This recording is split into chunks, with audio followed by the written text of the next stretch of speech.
Hello, welcome to the streams. Whoop, hi. Oh, this one's not fully ready. I'm gonna stop.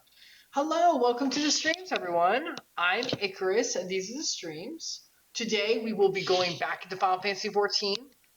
For anyone who doesn't know, my cousin Epsilion and I go through Final Fantasy XIV together. We are on the main story quest. We stick to that to kind of get like the main story because we really enjoy it. And we're almost through. We are currently going through the end of Shadowbringers. We're very close. We're on the Light of Inspiration for anyone who wants to like know about that story beat. If you know that quest, you know where we are.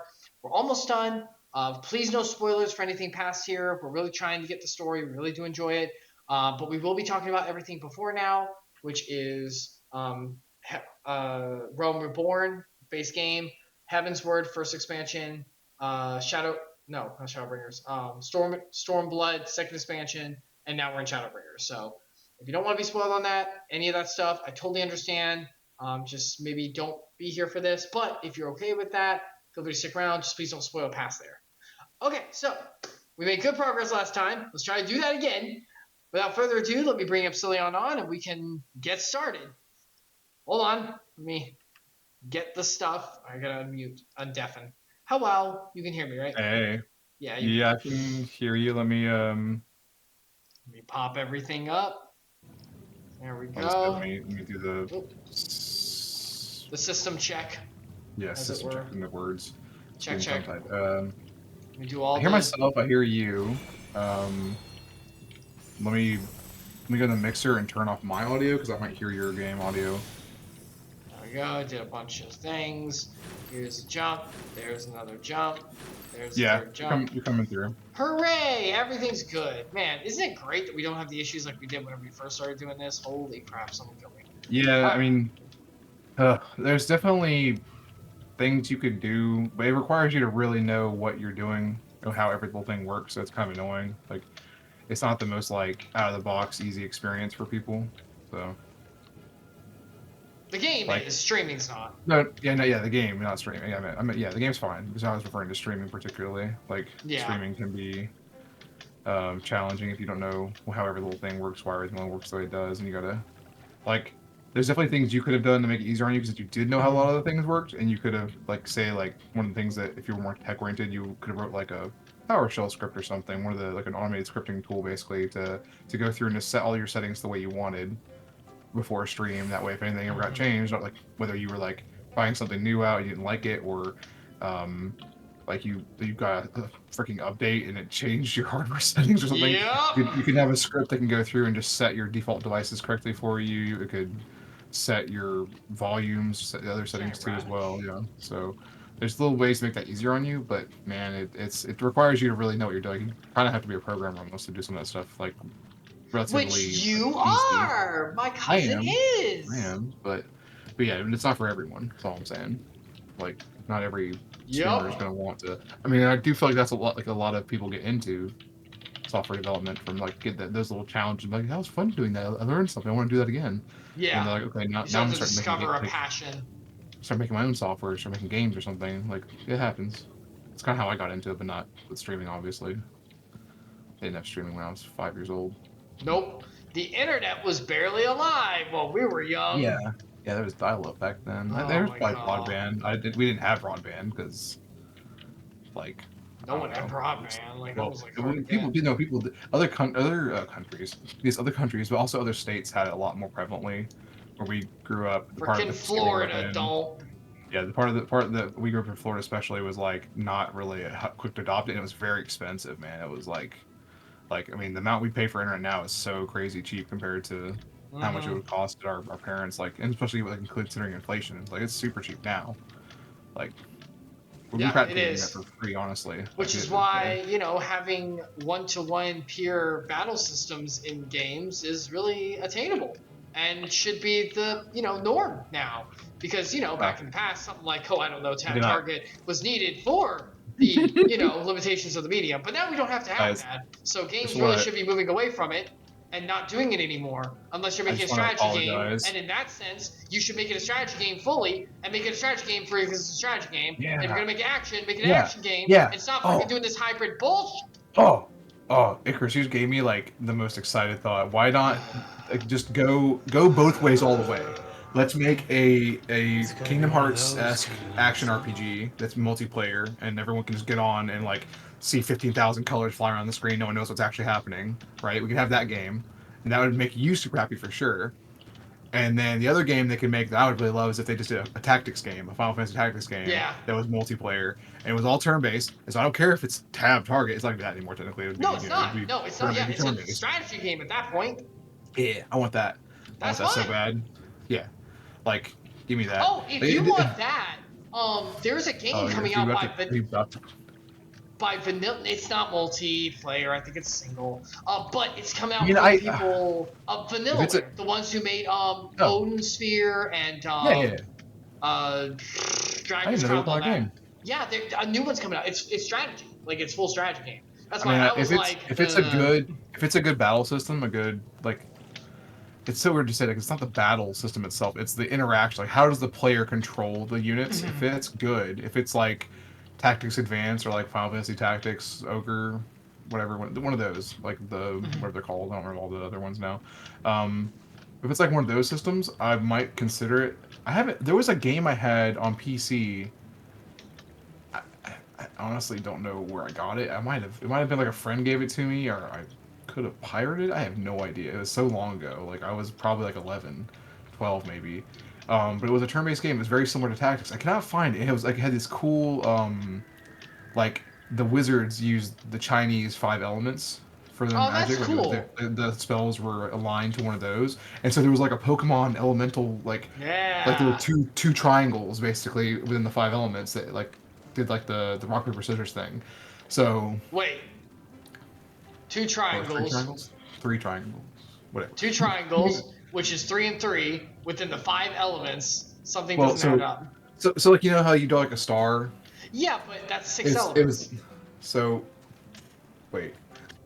3 and 3 is 6. I'll figure it out. It might have been 3 triangles. No, it's not like 2 triangles adjacent. Like they were overlapping. Like they were overlapping. Like how you draw a pentagon, not a pentagon, a pentagram.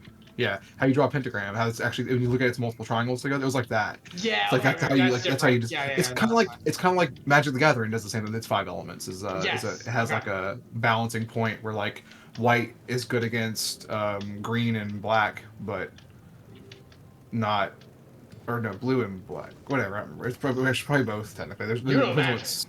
Never mind. I started opening that up. I don't want to do anymore because I just remembered like the new systems make the colors like wildly retarded. I just can't even. I'm now mad at myself for talking about it. Never mind. But yeah, the idea was they had triangle, like it had the rock paper scissors thing, but had it in multiple. Kind of like how Pokemon has it across different sets of typings, right? But instead of it being what are we at 18 types now? Yes. So exaggerating. I remember Fairy brought 16, us up. I don't remember. 16. 16. 16. Okay. 16. I was thinking it was 12 at one point, right? Am I 13 originally? 3, 4, 5, 6. 6 times 3. We added steel and dark in 2nd gen, and then we added fairy, right? That's all we've added. So it's 13. It is 18. It is 18. 18. Okay.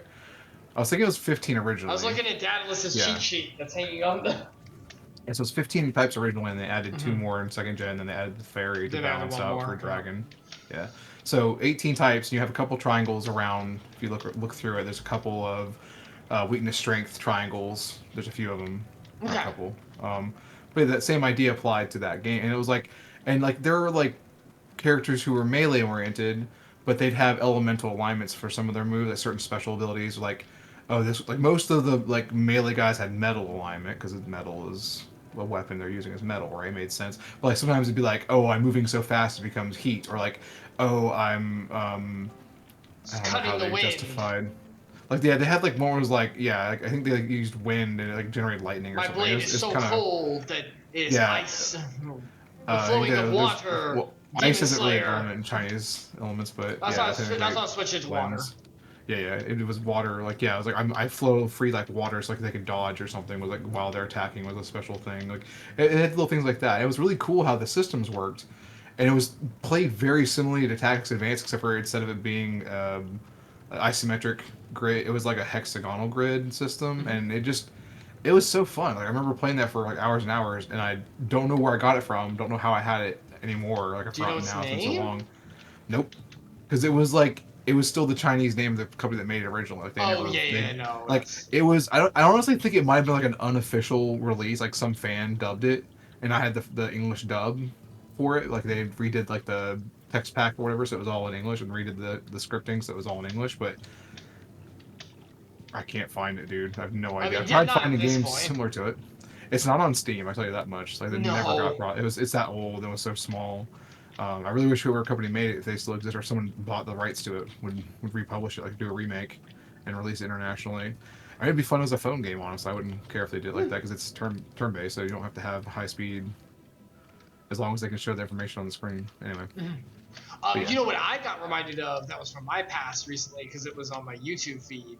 And I watched what's just that? like a few seconds of it. I was like, oh my God. An old trippy movie that was like, I forgot how crazy this is. Do you remember Felix Movie? the Cat? Yeah, I used to watch that like Did reruns you of it ever on see the kid. movie? Uh, as an animated movie, right? It's animated. It's an animated Not movie. live action, Like, not like a live action adaptation, right? no, it's I animated. It's animated with the same kind of style as what's it called? Black Cauldron a little bit. It kind of looks okay. like that Felix the ish. cat in a black cauldron, like a It's Dawn not Bluth that. almost. No, maybe I'm going. It's like knockoff Don Bluth. It's like, eh, Huh. it's I'm gonna weird, look man. it It up is because so trippy. I used to watch Just the look it up on TV show. YouTube. The entire I movie's on had there. I had novels, like not comics, but I had like the reprints of the novel. I had a bunch of those as a kid. I love it. 1988 It when the movie came is out. trippy, man. It's like so weird. It's like a hodgepodge of darker-ish fantasy. It's real weird. It's real weird. Like Felix stands out so much because Um, he's cartoon, you know, but everyone else is yeah, like, you know, like that yeah. 80s I'm looking at fairy. some of the images, and it's like, yeah, it looks Dawn Bluthish. You're right. Like, I don't. Oh, the It's full not movie is on good. YouTube. Yep, for I can free. watch it. That's I what I can was watch it watching. right now. No, Okay, we're good. I'll It's watch it right weird. If you now. haven't seen it, guys, go look it up. It's weird. It's like real I'm weird. Like just it's like I'm skimming sci-fi but through. dark Oh, you know fantasy. what? But It reminds me of Sonic the Hedgehog's movie quality. yes, It's yes, about yes, that yes. level. This is weird. This is not It's Felix the Cat at very all. Like weird. the original show is nothing like this. This must be like a real desperate grab to try and get kids in the '80s to get back into it. They're like, oh man, those Star Wars cartoons, I the think Ewok he, cartoons are doing I so think he good. basically got because some of the other characters from his thing, like the little cute, quirky, not the cute doctor, but like the quirky little doctor and stuff, were in it too. I think they Yeah. basically got isekai'd into an '80s like fantasy. Which, You know, yeah, you know what? That is a thing. A lot of the '80s cartoons were isekai before it was before it was really a genre. That was like what everyone did. So, like, oh man, the He-Man live action movie is an isekai, except for it's a reverse isekai. Instead of being in, I'm out myself for not being a real He-Man fan because I can't remember the name of the planet now. Eternia. Instead of being on Eternia, they go to Earth, and so it's like you actually Disenchanted. yeah, it's Disenchanted. Actually, yeah, I honestly think Disenchanted just stole the plot of the original He-Man live-action movie because I think everyone it's was just pretty realizing you similar. could reverse it. Yeah, I think it was like, well, it'd be more expensive if we made a film where they're like whether it's CGI'd or whatever at the time in the '80s they So could really what if? CGI'd it. But instead of making all these practical sets and like having to do all these special effects to make it look like some crazy magical world, let's just bring them to our world. It's what they did with Mario too. The And Wonder Woman. Wonder Woman. Think about the movie. Which one? The first one? The one in the No, war? yeah, The Gal Gadot, that one. yeah, the newer one. Doesn't she basically I get mean, isekai'd in? the the first like half the movie, well, like there's third of the movie is set in Themyscira, so it's not like it's Yeah, but isn't that just like to establish her home, and then it's like the rest of the movie's like, I got yeah. It's isekai'd to just Earth. it I have to live explains here. it explains the Amazonians and it explains like where she came from. Like the thing is, she can go back whenever she wants to, so she just wanted to help the That's world. true. Isekai you usually can't, or Yeah, that is it's the goal. yeah. I don't know if that was really isekai, but I mean, there's definitely other examples recently. If you wanted to try and find one, I'm sure that would fit. But the reverse isekai thing is kind of like it definitely is just being cheap. Like it's like, oh, we can save money by showing. I was gonna say there's another thing I just thought, like I just watched recently that was like that. I can't think what it is off the top of my head. I just forgot. I always like isekai. I think it's better when an isekai has not someone from a normal world, someone from a different fantasy, kind of like what Felix did, someone from a different fantasy that goes into another fantasy and sees like maybe clashing of themes, one theme like empowering another, or like, you know, like seeing how they interact, powers as well. I think that could be kind of cute. I feel like there's more to explore when you have two highly fictionalized settings. They're very different styles, different tones. It's interesting to see them because each one brings something, so it's like, what do you do? That's a crossover, right? That's what that technically is. That's basically, yeah. That's the genre. But instead of a crossover, which is mostly fanfare, this one's like actually aiming for a story and something behind it, because the two are made for this. I just thought of the ultimate example of this. I just thought of the ultimate example of this, and you're gonna be so mad. I'm gonna throw this out there.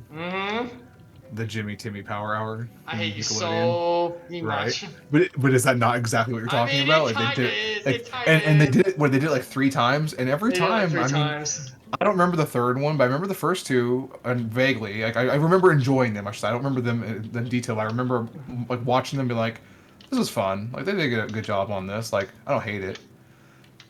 I think at the point when like the second one came out, I was already like burned out on Fairly Odd Parents. Like I was like, "This is getting too repetitive for me." Yeah.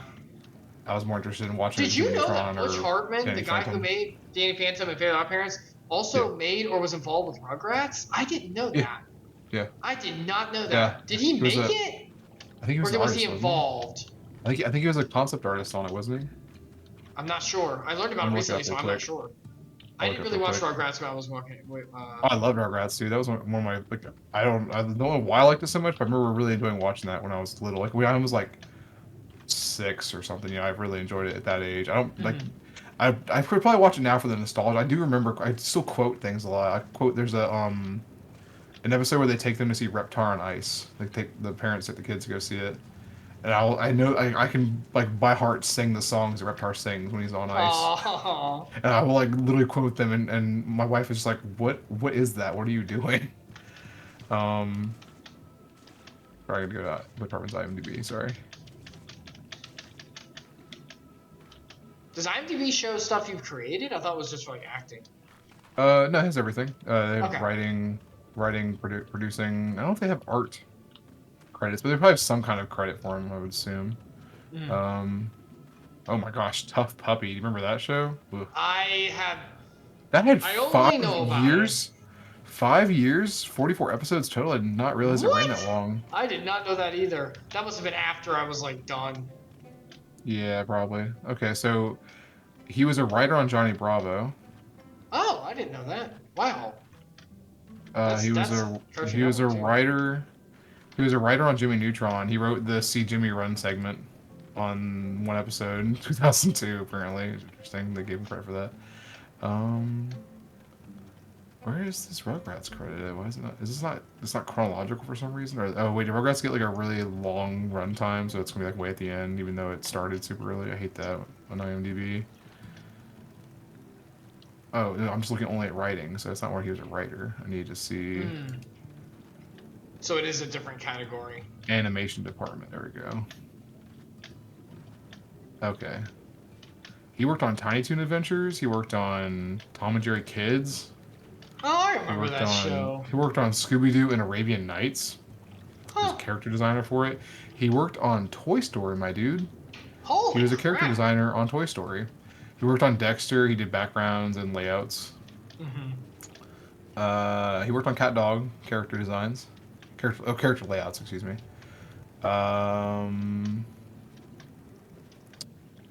What did he... Was he a producer on Rugrats? Jeez. I know he was involved to some degree. It's taking so long for me to figure out. Oh, he was a producer on Chalk Zone. Did you know that? No, I did not know that. I remember Chalk Zone. Rudy, you gotta draw something. You gotta draw something. Sasha screams that all the time. Like, do you even like that show? She's like, no. I was like, I hated that show. Like, the movie it was okay. Kind of fun. That was like the only thing I remember is the movie. It was. I appreciated the show overall because it was creative. You know, like it was different creative at the time. Like, literally was about being creative, which was cool. But outside of that, I really couldn't like watch a lot of the plot. Was just boring to me. Mm-hmm. All right, so for some reason, his involvement with Rugrats is not listed on his IMDb. So I'm just gonna Google search instead. Google searching with Icarus and Cillian. Yeah, fun times. Fun times. We were making too much progress in this. We need to. Yeah, last week we had no. We did too much progress. We did no derailing last week. No derailing. Did we even have a rant about how bad this game is yet last week? I mean, how much we love this game? Oh, okay, I forgot. We touched on it, how much we care about this game in different ways, and how our passion rises because we care about it so much. I joke, but that is genuinely the reason. I'm on his if wiki. I didn't care, I wouldn't freaking rant. I'm on his wiki page, and Rugrats has nothing coming up. So maybe he wasn't on Rugrats. Maybe he wasn't. I thought someone said so, but I was watching a short about something. But maybe he wasn't. He still got a lot of cred with a lot of other shows. Yeah, he worked on Pocahontas. Really? The Disney movie. Yeah. What did he worked do? He worked on American Tail. He was for American Tail he was an in-between artist. On Pocahontas he was a video reference cast. So that's usually the people who do like almost like mocap back in the day, but not actual mocap. Like they would like film them acting out the storyboarding, and then the artist would use that as a reference to like draw. So he probably was he was probably like an assistant artist, and they just had him because he was like, oh, I can act it out for you, and he just filmed that for them. Mm-hmm. That's usually how that went down, but it's interesting to see. Hey, he was the in-between artist for American Tail. That's really good. Yeah. That's some high praise right there. That's John Bluth. Yeah, that was I mean, clearly there's a pedigree, you know. Mm-hmm. I'm trying to see if he has credits for Rugrats. I'm not seeing anything yet. The hell is that? He had his credits for Cow and Chicken. Yeah. He did models and storyboards for it. That's pretty good. And I Am Weasel. Huh? Cow and Chicken? That's pretty good. I said that's pretty good. I thought you asked if it was good. I was like, are you kidding? Cow and Chicken? I mean, it's. I never really watched it, but I know it has a good pedigree. It's not a good pedigree. That is an insane show. It's just really, really interesting and weird. It was like the. Yeah, but it's a classic. It was one of those cartoons like kind of pushed the envelope a little bit and like allowed things like Flapjack to exist. Is how I look at it. It's like one of those weirder. I mean, one of the characters is literally Satan, and he was just like this goofball idiot in the show. So it was like, how did they get away with this as a kid's show? Like how did they approve this for children in the '90s? Him? Huh? Really? Yo, I mean, yeah. Really? I don't know. I don't even touch that.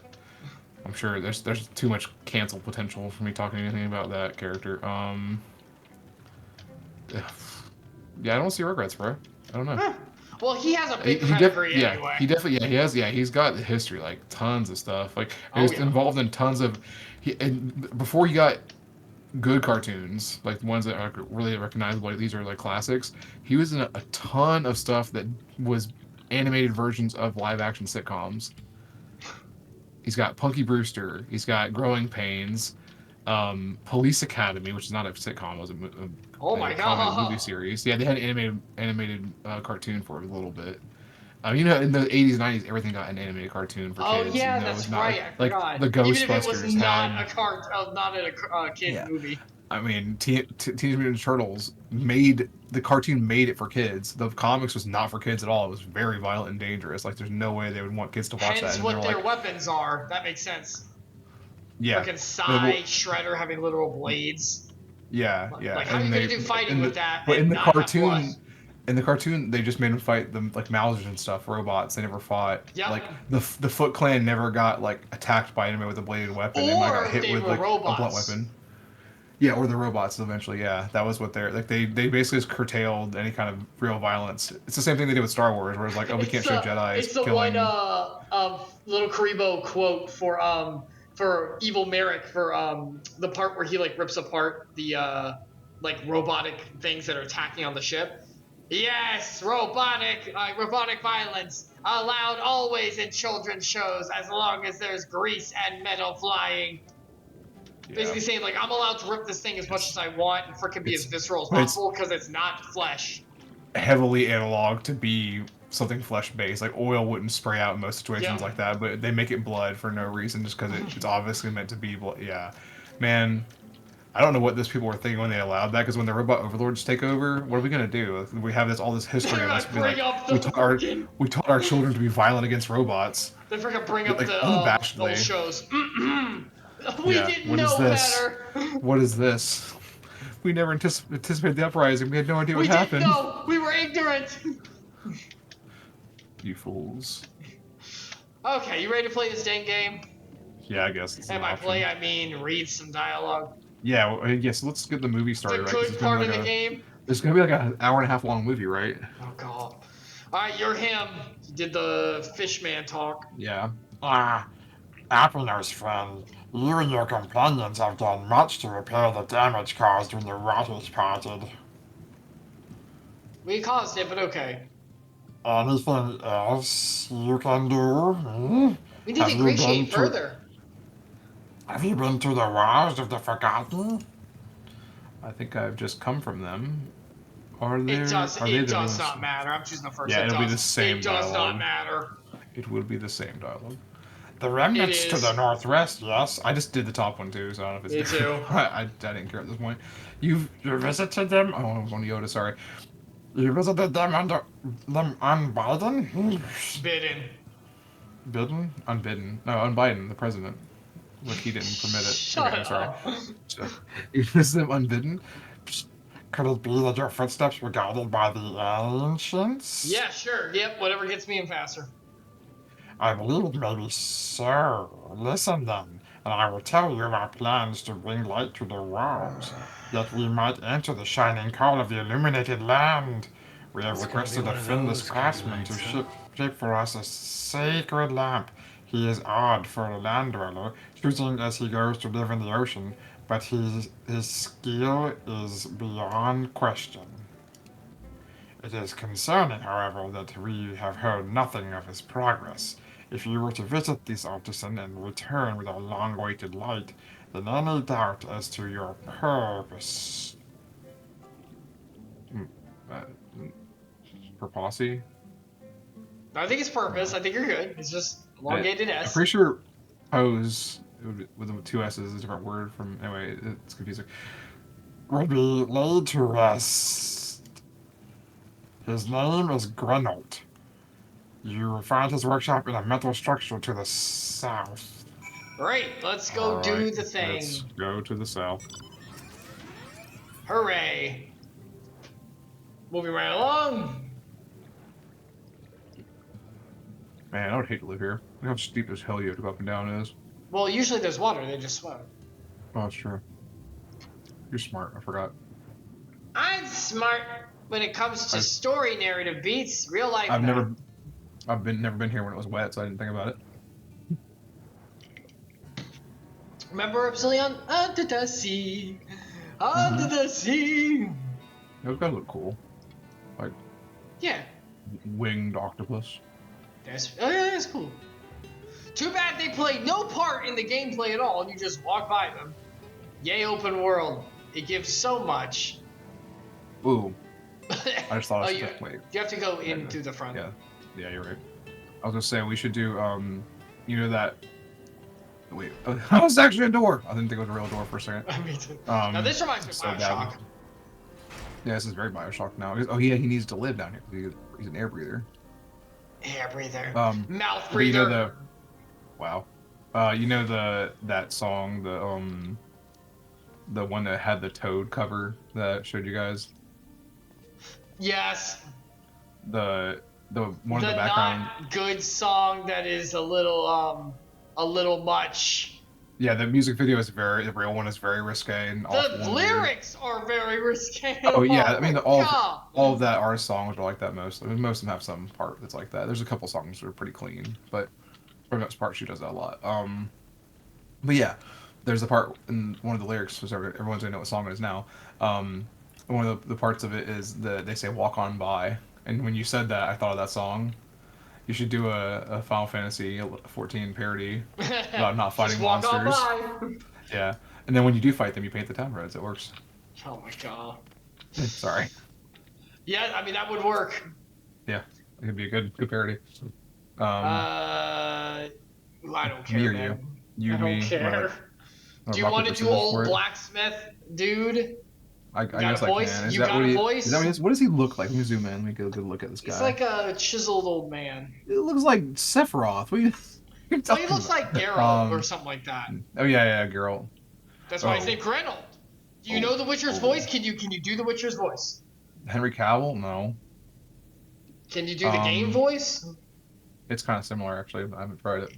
I don't even know what it sounds like. It's been too long, so good luck. Yeah, prep. Lubricate. That's what you're doing! Oh, that's just great. That is. Me mind's playing tricks on me now. Look, Griddle, someone's come to visit ye at the bottom of the bleeding ocean. Or might be as you're a ghost, eh? Well, is it really Scottish? Is it, or Irish? One of the other. You can do it! You're getting Not it! reading into that at first. Go on, foul shade. Feast yourself on me rotten soul. I've got no use for it. A craftsman what can't craft is more pointless than a sea slug with a doman hammer. What? A doman? Doman hammer? What is that? Dolman hammer! And that's an insult to bloody sea slugs.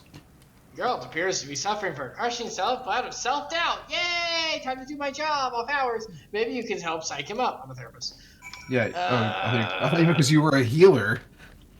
I'm not a healer right now, but yes. Technically you are. What? I mean, in real life too, but psych. a form of healing. What? No. I psyched myself up. How did you do it? I just typed in /psych. It's psych. It's literally, yeah, the orange command is in the text. I thought it was psych up. Okay, go ahead. No. Eh? You wouldn't be trying to raise my spirits now, would you, spirit? Now what you'd expect from a servant of the netherworld? You need to get you some spirits to raise your spirits from being a spirit. Is the dark world the nether? No, he's just, I think he's just using fancy stuff like the nether. Oh, is he calling us? He was calling us a servant of the nether. I think he was calling himself a servant of the netherworld.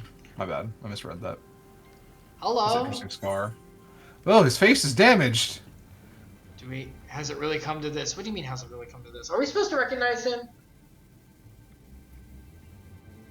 I don't know. I didn't recognize him. Which one do you want to do? I'll do the other.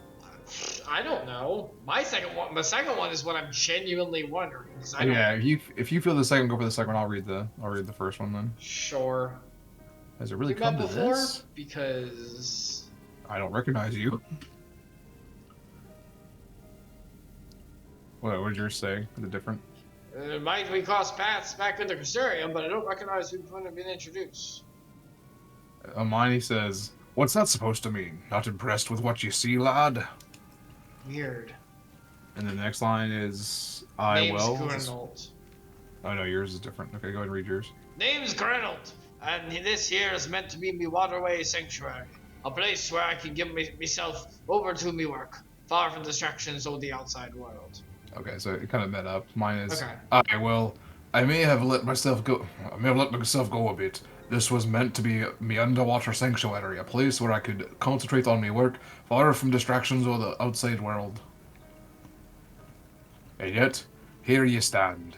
Now what's so damned important that you dive all the way down to the bottom of the bleeding tempest to bother me? Blah blah blah, you're supposed to make a lantern, finish it. Oh, the Ondo's lamp.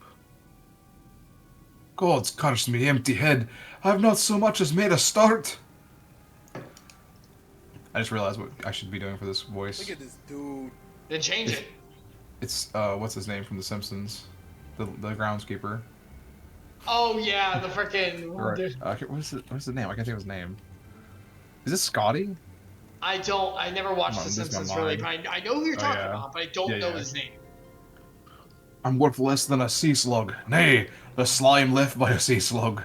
Me delivery dates long past me workbenches untouched, and I call myself a bleeding artisan.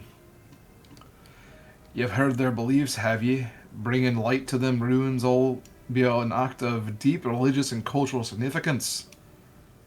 He was quoting, with it being italicized.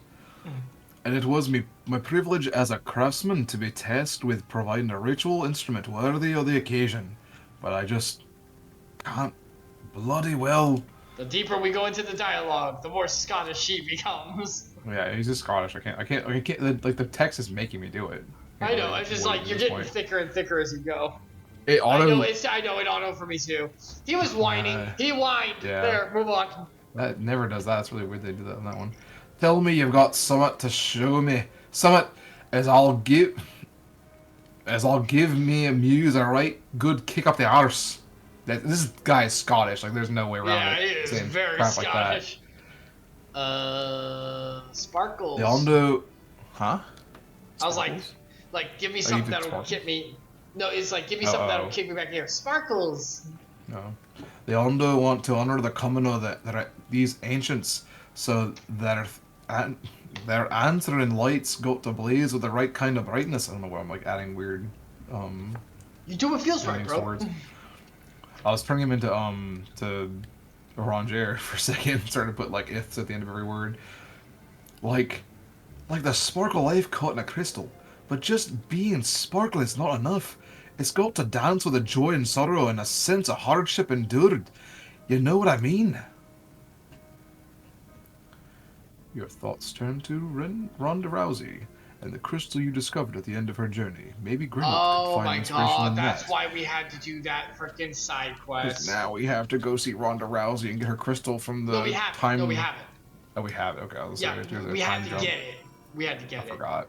I probably had it. So yeah, this crystal, for anyone who wants to know, is from one of the original Warriors of Darkness who fell and didn't save the kingdom. So now it's like, don't know why. They made it a side quest because they wanted you to dive into each one of them because they're different ones, they're different classes. So they wanted you to pick the one that resonated with the class. Yeah, it was also personal to you because you have the same class. But they can't make it a main quest because they can't deviate a main quest like that. So they made it a mandatory side quest. There can't be any deviation on the main quest. You can't even have dialogue that actually makes an impact in this game. Like, dialogue choices for your character that would change the game. They all do the exact same thing. They just give you slightly different flavor for, like, a panel. Which I'm fine with linear, but if you're going to do that, make a good all-through linear. Don't try to make this, like, out there. The quest was fine. It's whatever. I'm just the quest to get the Moonfair armor I did... Mm-hmm. They need to do more of that, man. That was so cool. How it was a side quest, so it didn't have any like long-term impact. But like they made the main game have that much like non-linear like open. It was an open world quest. I don't know how to describe it other than that. Like it's like imagine having like an open world game where you can go off and do what you want, but instead it's a single quest and you're like on an island and you kind of get like you're kind of limited, but like there's still like a ton of little things you could do and do it in different orders, and it didn't really matter what way you did them technically, but like it let you see a different perspective when you did it. Okay, Elden Ring. Huh? Okay, Elden Ring. Got it. Okay, yeah. It's Elden Ring's quest system, basically, yeah. But it was a little bit more on rails than Elden Ring, because like Elden Ring's like Elden Ring. Well, the Souls games are all like your desire is what drives you to do anything, right? So whereas I guess this is kind of that, but like with a little Breath of the Wild. Yes, a little bit more Breath of the Wild, a little bit, yeah. Breath of the Wild has a little more rails, so yeah, probably fits better. I think this is a little bit more rails than that even still, but it was better than the base. Like everyone's doing the exact same thing. Like there's at least some deviation for a single player experience, well-made game, not an MMO. And they're trying to make everyone have their own experience, but it turns out to all be the same. But the story's good and it's very good, but then the gameplay suffers because it's a freaking MMO. That's the secret about this game, Icarus, is it's not an MMO. It is a single-player game that you could just happen to do MMO events in. No. It's a single-player visual novel. Oh, that's true. With some mini-game gameplay attached. Yeah. The combat mini-games. Sorry. I mean, that's accurate. It really is about this game. And, like, I'm really passionate about it. I mean... In all honesty, the execution of this is pretty solid. They did. The story's good. Why else would we be here? No, I'm not even saying just the story. I'm saying like the actual gameplay. Like I don't like it. I'm not happy. I'm not having fun. But like the actual execution, like making this game, this engine, making it do this well, and people actually enjoy it. They clearly executed it correctly. Like it's fine. The problem is they chose I've got this burnout. engine. I think the problem is that Imagine what they did if they chose a better one. Yeah, I think the problem is that they should have stopped making like after like the second campaign and made a different game with a different, or made a different engine and kept doing good stories in another engine. But that's also me, I think, and you. So like it's our personal like level of tolerance for this type of gameplay is just we're burned out. Whereas like there are people who love this crap. Like I there are don't a lot of people in don't a lot of people in Japan. understand. I can get behind think, strategy. I can get behind tactics. Yeah. I can get behind FPS. I can get And behind. that's what. Like I get behind all kinds of battle systems that I don't like, but I understand. I don't understand tap target. I don't. I think a lot of people who play it think of it more like strategy. Like they know it's not like an action game, and they know like the only thing you do is you move. Well, yeah, so is chess, but I don't know. I mean, like there is obviously the worst part about this is how obvious the optimal strategy to use is. You know what I mean? Like whereas in other games when it has this kind of like the strategy system, it's a puzzle somewhat more to a degree to figure out what the actual strategy could be. And then also there's not like just an easy way of saying, well, if you did this exactly this way at this time, then you would basically do the best you possibly ever could. Yeah. Like it's so easily solved, so transparently solved that it makes it bad from that perspective. But some people like that. Some people just want that like I need to see how close I can get to being the best on this spreadsheet. Like they just want like they want to see how close like I did this. How close did I get? Like it's like time trials in racing games. How close did I get to beating the world record kind of thing? That there are people who love that. And I think this game is really for them still. Like it's definitely the full experience is for them. They want the story. They want that like how close did I get to being the best possible thing you could be in this game that's clearly like not actually it's not actually a puzzle for how to play it. To a degree it is because it's thrown at you without any warning. It makes it kind of a puzzle, I guess. Can you anticipate how they'll make the game basically? Which is a terrible puzzle, but yeah, I think that there's still a niche like I think when this game is like when the fanfare dies down and a new MMO shows up that's actually good, like actually has good gameplay all around, has a good story, has compelling people to log on every day and do it kind of thing, that game is going to take this player base pretty quickly. The players that will still be on this are going to be that same group of weirdos who like seeing them. There's like how close their numbers get to the spreadsheet calculations, how similar they get to it. It's gonna be that same group of people who still want to play this game, still gonna want to. They're like, oh, and then like people who are attached to Final Fantasy, like the summons, the spirits, the reuse of assets, or whatever you want to call it, across other games. Like the people who are attached to that stuff will still want to play, but that's more of like a nostalgic fandom thing of fandom and like what's the loyalty thing, kind of be more that their drive for those people. But the people who like this game particularly, they'll still exist. Yeah, it's fine. I mean, I don't care. I'm just like, give me the other thing. Yeah, I would love to see. Which we kind of have, and we will be at soon, because this is the last expansion we're going to be doing for a while. I was going to say, from Square, I would love to see them, again, I've said this before, make this next expansion, then make a new engine. Like, get some team members, like, get somebody who's working on a single-player game to make a multiplayer action RPG engine, and then take some of the writing team from this, like when they're in their, I assume they have an off season somehow because they don't continuously write this. There's no way, like the campaigns take them the 2 years they have the gaps to write. I really doubt it. They should have that team work on making stories for the other game, just like reuse your resources within Square, and they could. I can't see how that wouldn't like just be a huge success. But wouldn't that make competition against themselves because they'd be competing with their own game for 14? Square's still making money. They still make 11. But that's a lot of... 11 still makes money. I thought 11 was dead though for like them working on it, like whatever's out there. That's it. They still work on it. They don't make new campaigns. I don't think. If they do, gosh, I'd be surprised. Patching's very different. They make patching to improve. They do like balancing. Maintenance for the PvP is on a still. different level than making new stuff. No, like they balance for PvP. They like add new skills every now and then still, but they don't do like new campaigns as far as I know. I mean, there wasn't really campaigns like this game has in the first place, from what I remember. So, But they might. I don't think I haven't heard like they've added a new area or they added a whole new class in like years. I think the last time they added a new class was like 2018 maybe, which is still pretty late into the life of that game. That's It's still pretty crazy. late in that life, yeah. Yeah, yeah. So I think it was 2018, maybe But 2017. that was also around there. because this game was trash until it got Well, remade. no, this game picked up in 2016. I think was when the Realm Reborn had been come out and had footing at that point already. Because we started playing around then, I think, maybe earlier. But I don't think it caught on until like the first expansion because Realm Reborn, let's face it, is Yeah, that's what I'm if anyone's saying. gonna play this, Oh, it is. yeah, you're right. Heaven's Word was when but Heaven's Word was when there was like a little surge, like people like Final Fantasy 14 is a good MMORPG, let's play that, and like some people went to it. Like WoW still had the heavier player base at that time.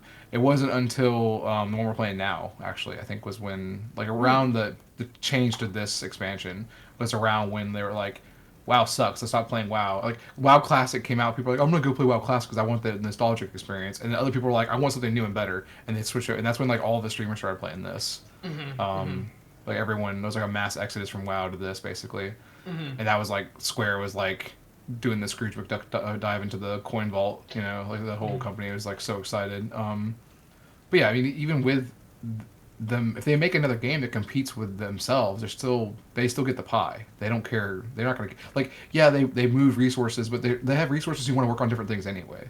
So like, the question is like more for that my scenario that I'm putting out is more like, how much money would they lose out on if they take a team who would make a game for like consoles that's non MMO, or make a game that's not like you can still make an MMO for consoles now. They're computers, so it doesn't matter really. But like, if they're not making a single player RPG that's like for PlayStation exclusive or whatever, like they're doing 16 right now, like if they're not doing that, how much money are they going to lose if they don't do that right now? That's the real like question for them business wise. And I'm almost going to say that if they make a successful engine, like a good combat system and good like way of experiencing the story, like the way they did in this game, like keep it kind of like a visual novel basically. If they can do that, then I think they'll make like crazy amounts of money because basically they'll get people from this game to shift over. They'll get people who didn't like this game's combat system to shift over. People who like other like action RPGs will want to play it probably, and even if it's MMO, especially if they make the MMO good, like make it have kind of like how this game has MMO where it's like almost like single player if you want. yeah, Pretty close. They're actually doing updates to make it better for that, honestly. But they're making it more single player friendly. Make it so if not single player, make it so I want to play with my group of friends like the way we do, or like like if you have a bigger group of friends, make it more accommodating for that. Like Vindictus or Guild Wars style, where it's like I have instances where I can play with my friends. I can be in an isolated little group I enjoy being with, or make it more like WoW or some other MMOs. Like I mean, this one has it too, but like where it's like heavily encourages you to meet new people in the game and go out and do like stuff around other new people you don't know. Experience a real open world with real people in it, kind of thing. They could have it do all those really at the same time, depending on how they implement the game engine, how they do the combat and overworld. I mean, I could see them doing lots of systems that would make it trivial to build it out too at this point. And even they could even reuse assets between like once this game gets its engine update. In theory, they could just reuse the same content almost. It wouldn't want to look exactly the same. Probably want a little aesthetic difference. But if it's Final Fantasy, it's Final Fantasy. Wouldn't be bad to have it kind of visually be on par. Not quality wise, but like have it similar looking like aesthetically. So I don't know. I would love a MMORPG, action RPG that's like heavily involved with like Garlean, like that, like keep going back to like the source of Final Fantasy, like keep going back to like Final Fantasy 1 through 3 or 4, whatever I guess technically. U.S. and Japanese naming conventions are confusing, but you know what I mean. The first few that came out. What do you mean, Epsilion? You could just play. What was it called? Crap. A remake. Paradise Chaos. I'm here to kill chaos. I forgot what it was called. I forgot they made that game. Square Enix original Sin. What do you call it? I don't know. Square Enix. Final Fantasy Zero. Freaking like. Wait, no. Final Fantasy Zero is a different game. Oh my god! Final Fantasy Ground Zero. Oh, you're trying to okay. I'm trying to come up with a name. That's what it's called after. That's Realm Reborn. Gosh dang it. Because the original game was the Twin Towers, and then Oh my god, no. No, no, no. I'm cutting it. we're, I'm cutting the no, analogy. we're Nope. far enough away. It's safe Nope. now. Nope. But you Nope. see what I'm saying? It works, right? I Doesn't know it what work? you're saying. Continue on It with works. your It looking works, something right? up. What the frick was the name of that game? I don't know. It's something Paradise. Stranger in Paradise, Stranger's Paradise or something. Yeah, it's a oh my gosh, so what's the it's a famous poem. I can't think of the name of the poet Paradise now. Lost? Yeah, Paradise Lost. Like they're clearly pulling homage to that Oh yeah. and something. There's another poem that's similar titled that they're clearly homaging those. With I'm just the just title here alone. to kill chaos. I mean that crap. Yeah, Jack it was the trailer. I don't even know if the game might be fine. Honestly, I have no idea. I've just seen the trailer and I was like, this is cheesy. Like who wrote this dialogue and why they think it? It feels like whoever wrote the Final Fantasy 15 movie like prequel thing they made, and like maybe I guess the game dialogue on that probably wrote the Final Fantasy I never did see the Strangers movie. Paradise. The movie I actually it was alright. Like I mean, I watched all the way through. I don't remember a lot of it now at this point. Like it didn't like stick, but like good visuals and it was Is it kind like of like Advent Children where it's very good visually and see characters, but like it's hard to follow? I mean a little bit hard to follow, but I wouldn't say it's as bad as Advent Children. Okay.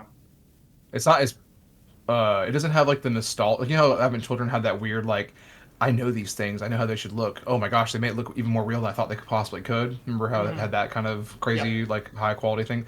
In this game it's the Final Fantasy 15. The movie is the same quality as the game, so it's like, and it's a prequel to the game, so it's like it looks like what you expect it to look like. There's no and it's pretty. Don't get me wrong, it's like a very pretty game. It's like top notch Final Fantasy graphics, pretty, but I don't know. It didn't like that. That didn't have that kind of like appeal to me. That part of it. It was the story was interesting. Like the combat sequences, like the blocking and staging of characters, and how like the actual like choreography of the combat was good. Okay. Like an action movie almost, kind of like what I mean. Like it wasn't just the. Yep. I don't know, it wasn't like a hollow like, oh, I sling my sword at you and you cast spell at me, but like it wasn't that bad. I mean, but by the end of it, I don't remember. I honestly can't tell you the characters' names now.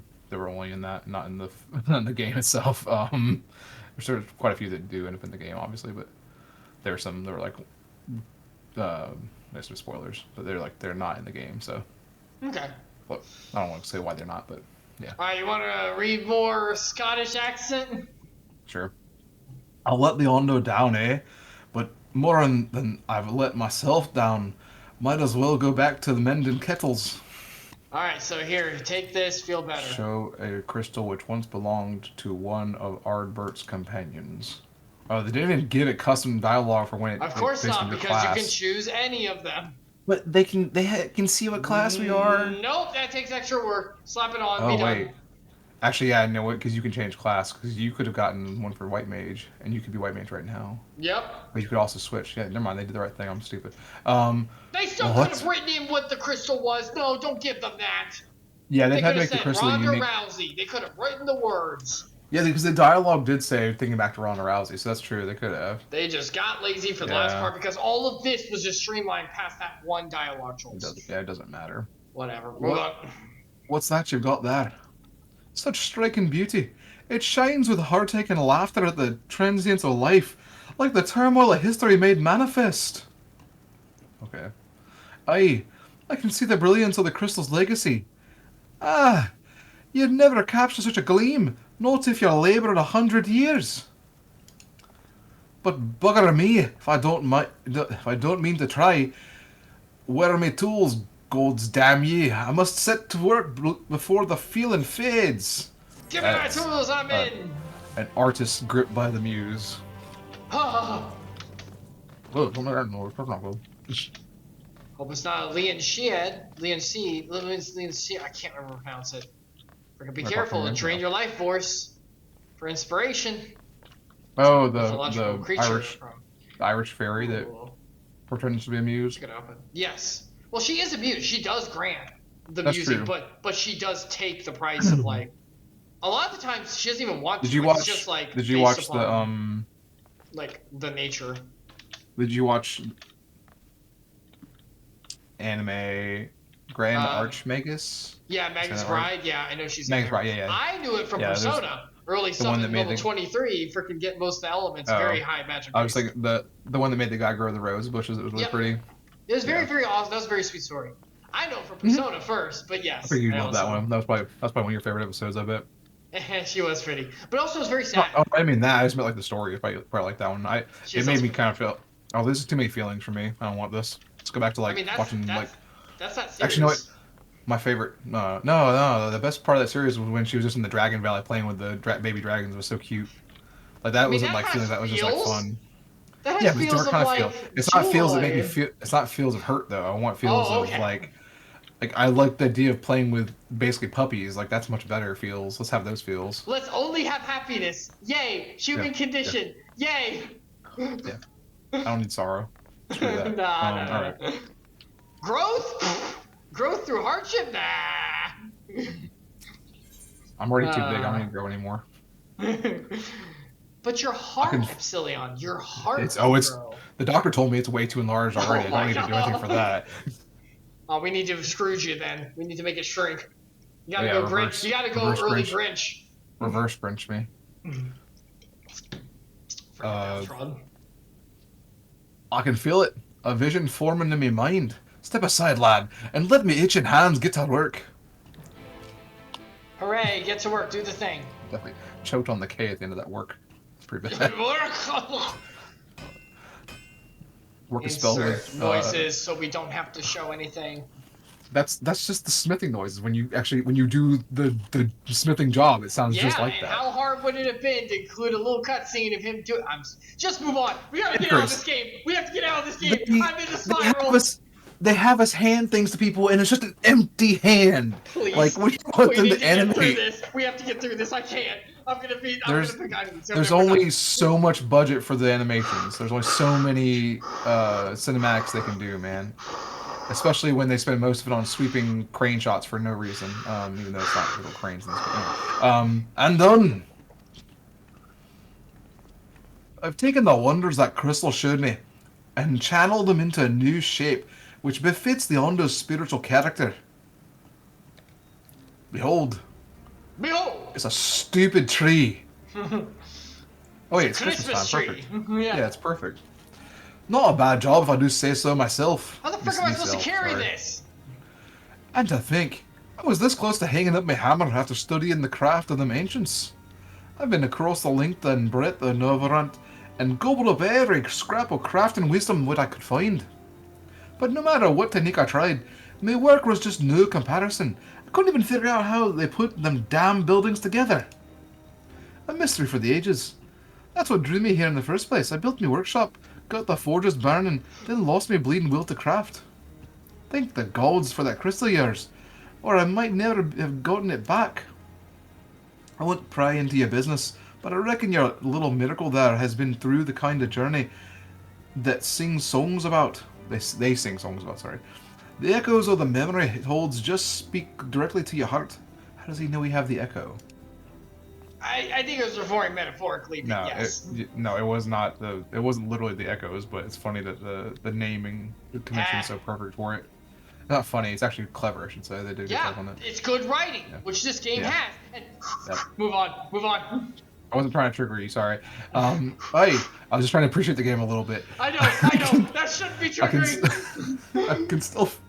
I can still feel him coursing through me. The inspiration not fading away. It's welling up stronger and stronger. Give me the chance, and I reckon I can weave the Crystal Saga into other things as well. But bugger me, I'd almost forgotten the Ondo's commission. If you could drag that lamp over to Toll's aft for me. To whose butt? What? Toll's aft? Stop. For me, sorry, I couldn't help it. I'll stay here and dream up new armaments for you to try. Oh, he's gonna make us weapons. Ooh, cool, that'd be cool. Yeah, I'll totally do that and play the game more and use these. Can you make it so it fits me though? Make it like as big as a damn room, because. Yeah, I'll have access. Equipment rewards become available. Yay! Oh, so He's a tombstone shop. Yep, he is. Well, moving on. No, oh wait, it's gone. What? I thought I was supposed to pick up that thing. Where'd it go? Oh, it looks like free delivery. Yay, Amazon. Yeah. Or whatever equivalent there is in this world. Yeah, Goodbye, I was about to say. I noticed now on there they have, instead of having like same day, it says like as good as same day delivery. I'm like, what does that like? What does that even mean? It was all like, why are you? Like, sorry, I don't want to have to rant about something not related to gaming, I guess, but That's I fine. just saw it today. Just blew my mind. I was like, why would they name it that? Like, just say it's not same day, you liars! Like, what? Like, why? They want to guarantee same day, but it might not be, so they want to cover their bases and say that's pretty what much. That's pretty exactly much what it is, means. Chris. You got it. That's exactly what it is. They would love to say it's guaranteed same day, but they really can't because they don't know if like there's that like 2 hour gap where they don't know for sure, and that would send it to the next day potentially when it falls, right? So they just have to say kind of same Basically. day. It might just be tomorrow. Like they might as well just say we're guaranteeing next day delivery at best, like or sorry at worst, like. But they might be the same day if they can. Like that would be I think a more fitting way of saying it, because saying as good as same day is so odd sounding. Alright, be big boy. What is that you have there? Here's your big lamp. It looks like we're handing him a creepy zombie hand. Oh, they love it. They love the Cthulhu crap. Look at them. The sacred lamp! And the Finless One has kept his promise. My people tell me of many deeds you have performed in the name of adding the cups. Oh, aiding the cups, not adding, sorry. And now you come to me, bearing the light we had almost surrendered hope of ever seeing. You come to me on this day of the ancients. I accidentally double clicked. Hold on. Yeah, you advance one. Oh, it's small. It's small. Screen. Oh, it's very small. I can see it.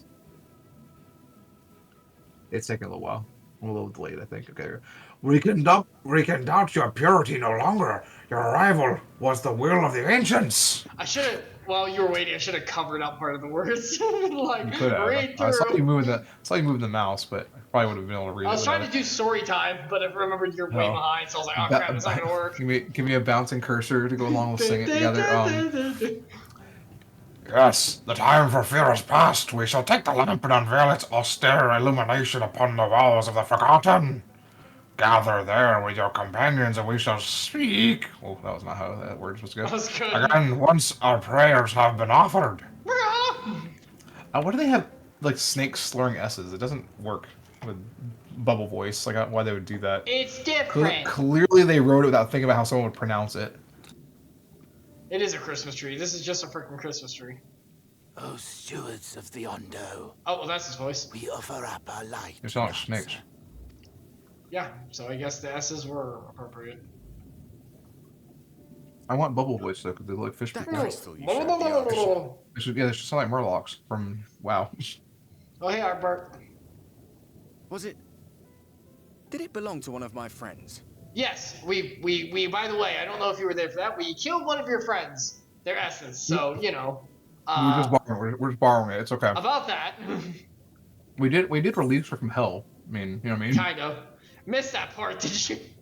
I thought you were always watching. Yeah, that's a good question. It's like, we did a whole side quest. I'm gonna do miss that part, did you? Oh, I like the second one. It's so sassy. I'll do the first one. I'll do the first one. If you want to do the sassy one, too late. I chose the first one. All right. I'll do the second I one. tried to give you a measure. You like being, and if you want to be straightforward with them or be sassy, I like being sassy. Every moment of the day. I'm trying to give you a measure of privacy. Yeah, it's the exact same. So tell me, if you would. Off watching someone How else did do you something come you shouldn't across be. that crystal? Well, you see, there was a very specialized quest I did that involved this character, which we'll be talking very specifically about that character, Ronda Rousey, as you speak, won't you? Not in a vague way that can refer to any of your combat. Oh, shoot! Well, I gotta eat my own words. Yep. You gotta play the crow over there on the side of your desk? Okay, yeah, I have to eat that. I will eat that. Everyone, I made a mistake. I'm sorry for the developers, genuinely. That was my fault. I shouldn't have said that. They genuinely did a specific dialogue read. To me, it doesn't matter. Just be consistent! Yeah, that's actually the part important. Like, it doesn't matter if you... I'm so upset. If you put it consistently with dynamic conditional dialogue... Don't do Naruto hybrid filler. Either make it all worth it, or make it not worth it and I choose to do it because I care and I want the fanfare. Yeah. Make Yeah. one or the other. Don't do this hybrid. Side quests should be optional. I agree with that statement. And I'm not even talking about side quests. I'm talking about the development of the game. Either do this all the time or don't. Like, if I'm invested in the MSQ, make it all good. It's like One Piece anime. Oh my god. Either make it good, Toei, with your art, with like the freaking animation, or make a filler arc so you can have the time to make it good. Gosh, dang it. Don't do like 40% or 50 is like garbage minimum effort. And then other 50% or less is like real good crap. But you have to go through all of it because it's all part. Gosh dang it. Gosh freaking dang it. This is why seasonal is winning. And I don't like it because I was raised on weekly crap. But I understand. And gosh dang it. Alright, moving on. Moving on. I have a lot of feelings about all of this. Strange that I should learn You're full of such things feelings, now. clearly. After they're long gone. Broken They were wings, fine baby. Friends. Everyone. I don't watch current anime. I don't watch something until it's been out for like 3 or 4 seasons, and by then no one else is watching it, so I don't care anymore. Death to teach It's me probably so been much. canceled.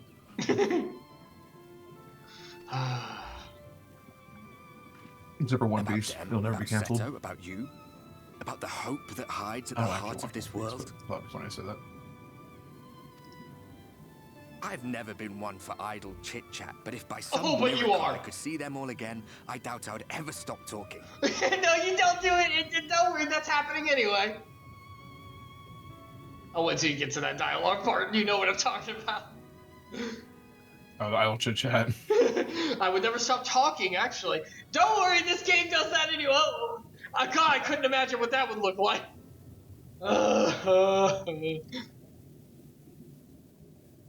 I'm grateful I got to bend your ear at least. Ah! And just for that, I reckon Why? I'll stick with you. To the very end. This really is like, oh my god, this really is, okay, I'm making an announcement, I'm doing it. That's it, we're at time, I don't even care, I'm off. Alright, this is like the One Piece anime.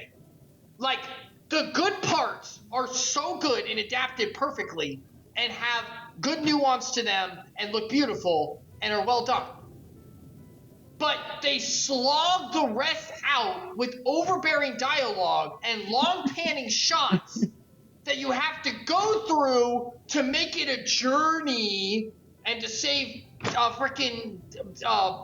freaking money because it's easier, and you'll stick for the good parts, so they're fine. It's the same oh my god, it's the same crap. How do you feel about the live action abridging? Okay, I haven't seen all the live action, but it looks fine because they took what mattered and they got rid of some of the parts that were kind of meh. They abridged. They distilled it to the essence, I think. But like, it's not even. When I read the manga, I mean, it kind of is though. It is. No, you're right. Okay, hold on. You're It's right like, about the live action. Correct. Awesome.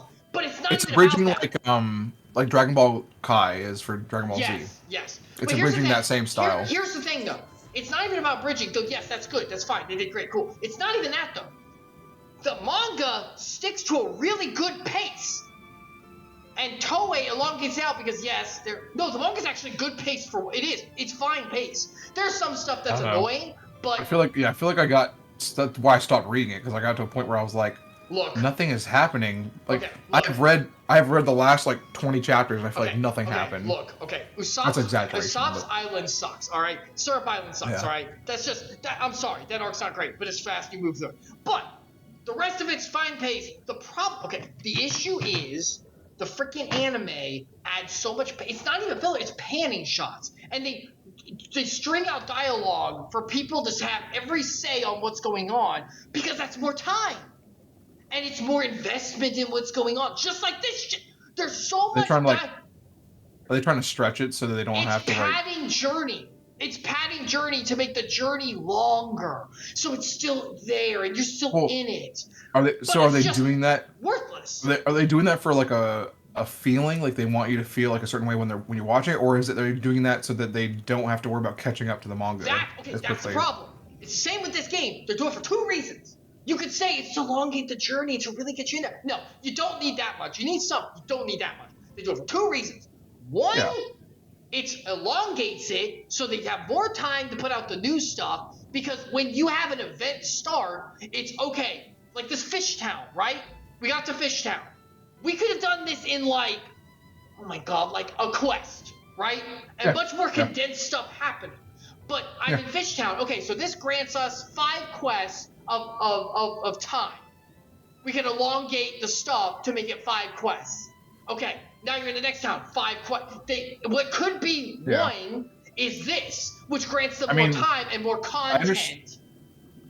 I understand why they did this setting, because you have to be somewhere where other people can't be normally, right? That's why it's underwater. That's fine. Like to see the ancient, and then like there is that cinematic, like you're looking out to see the original world's building structure. Like that's good visually, and it needed that little moment. But that could have been, like you said, just a part of one quest. Yes. Like while we're out here, we just happen to walk by it. It's the same thing as in the One Piece anime. Everything that happens is appropriate. Everything that happened here was appropriate. Yes, I get it. But you could have done this. But I can elongate it, and I'll get away with it, so I'm going to. Because that gives me more time for the bang for the buck, because you paid for it, so we can elongate it by saying it's longer. And it means I have to do less work, because the amount of impactful parts, well, it's not less, it would be the same, but it now has longer. It has longer amount. What should be this is now this. Just like with Dragon Ball, it was weekly episodic, Dragon Ball Z, I should say. And we were sucked into it as kids. Like this was like so cool, so weekly different. Was all we knew. Yeah. So we didn't know better is one thing, and then also it was like it was good, like moment to moment. Like the developments were good moment to moment, right? Not the actual continuous flow of the show, because it was the pacing. Seeing a character scream for 15 minutes does not do anything. We don't need that. Right. Pacing is bad, but like the actual content's good. It's a good happened. Story. And then it ended, and we got Kai eventually, and watching Kai, and it's like I think it's like 40% the run time for Dragon Ball, something like that. It's crazy short compared to the original. It's way better viewing experience because you see a story play out relatively quick. It's like much more digestible. And so in that logic, hopefully they do the same thing with One Piece. But the problem is that One Piece is going to run until the sun burns out, and we're not going to be alive to see that. But that's the issue. No, seriously, jokes aside, that's a problem, though. Because you're wrong. Not trying to call you wrong, but you're wrong, though. Because it does, and I'm not trying to call you wrong. I'm saying, like, that's the issue. If you were right, that's not true, though. There is an ending, and we're actually getting close. We're actually getting close. That's a problem, though. Because now that we're getting close, now people are looking at the quality and going, oh, this is a finished show now. Wait, why is this so long and drawn out, though? If it was going on forever, you could draw it out forever. That's fine. It has no replayability. Like no one's going to rewatch. No one's going to rewatch the whole series ever. Exactly. For sure. That's why. Look, I love One Piece. I truly think it's one of the best manga ever made. It is. I would never suggest watching it. Why? Not even because it's long. Because of the Toei animation. There's a video. I have a video. I can't remember. It said the One Piece anime sucks. I was like, what the heck? I watched it because he suckered it in, like, oh, I'm against One Piece. But he's not. He loves the manga. He talks about how terrible the anime is because of these issues. And when it's funny. You know who made Dragon Ball, right? Who does the animation for Dragon Ball? Toei. Yep, I know. Same one. Same one for Digimon. Have you ever seen the new Digimon series that was released? No. It's the same thing. Most of, like 50% or something is like that. Stretched out, done lazy. But the rest, it looks so good, dude, and it feels great. I'm serious. Those real good hits. And that's the issue. When Toei or this, Joshi P, and these guys, when they do their damn job, it's great. But because of that... Nice soup. But because of that, they can take it for granted and go, well, people will stick around for when we do our job, so we can coast when we don't have to. How far can we get away... Yeah. I mean, part of it I can understand. Like, it makes sense for this. It's beautiful business-wise. Like from a story point, from a story perspective, I should say. I agree that I'd rather experience the story. I don't want to be drawn out at all. For the fact that the way that they're releasing it means they have to have time between. Now, I don't agree with unnecessary long drawn out scenes. Like there are sometimes I was thinking when you were saying that. Sorry, snap. But I was thinking when you said that Did you ever see The Last Jedi? Yes, I did. It's been a Do you while. It's been a while. okay? Do you remember the scene where the Holdo maneuver? Do you remember that? Yes, I do. Yes. The jump, Yes. destroying the Star Destroyer. Spoilers for The high jump. Last Jedi, but that's Whatever. fine. It's old. It's old. But just my finger It's will be a up. Just be safe. divisive movie. If you haven't seen it yet, then go see it because you should see it. Because it's interesting, but Yeah, you I might think hate that's it. true. That's Anyway, true.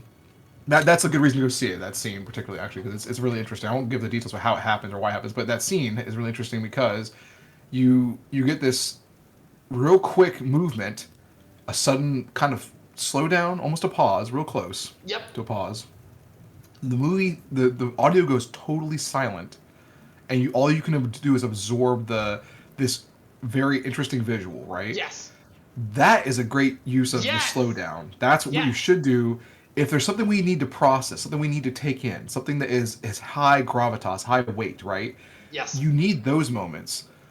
But it's like they do that for things that don't need weight, and they make the other things that need weight seem less important, right? Like Yes. they're like, I agree with that. Can ruin a story by changing your pacing like that to Yes. whatever the reason is. Whether it's I don't want to get ahead of my source material, or I need to draw this out so that it takes players longer, so that they feel fulfilled, like they got their hours out of it, or whatever. Like that's just it's nonsense. You're making like Yes. you're wasting my time to make me feel like I got fulfillment, but that's not what just happened. You could just get through the story, give me the story.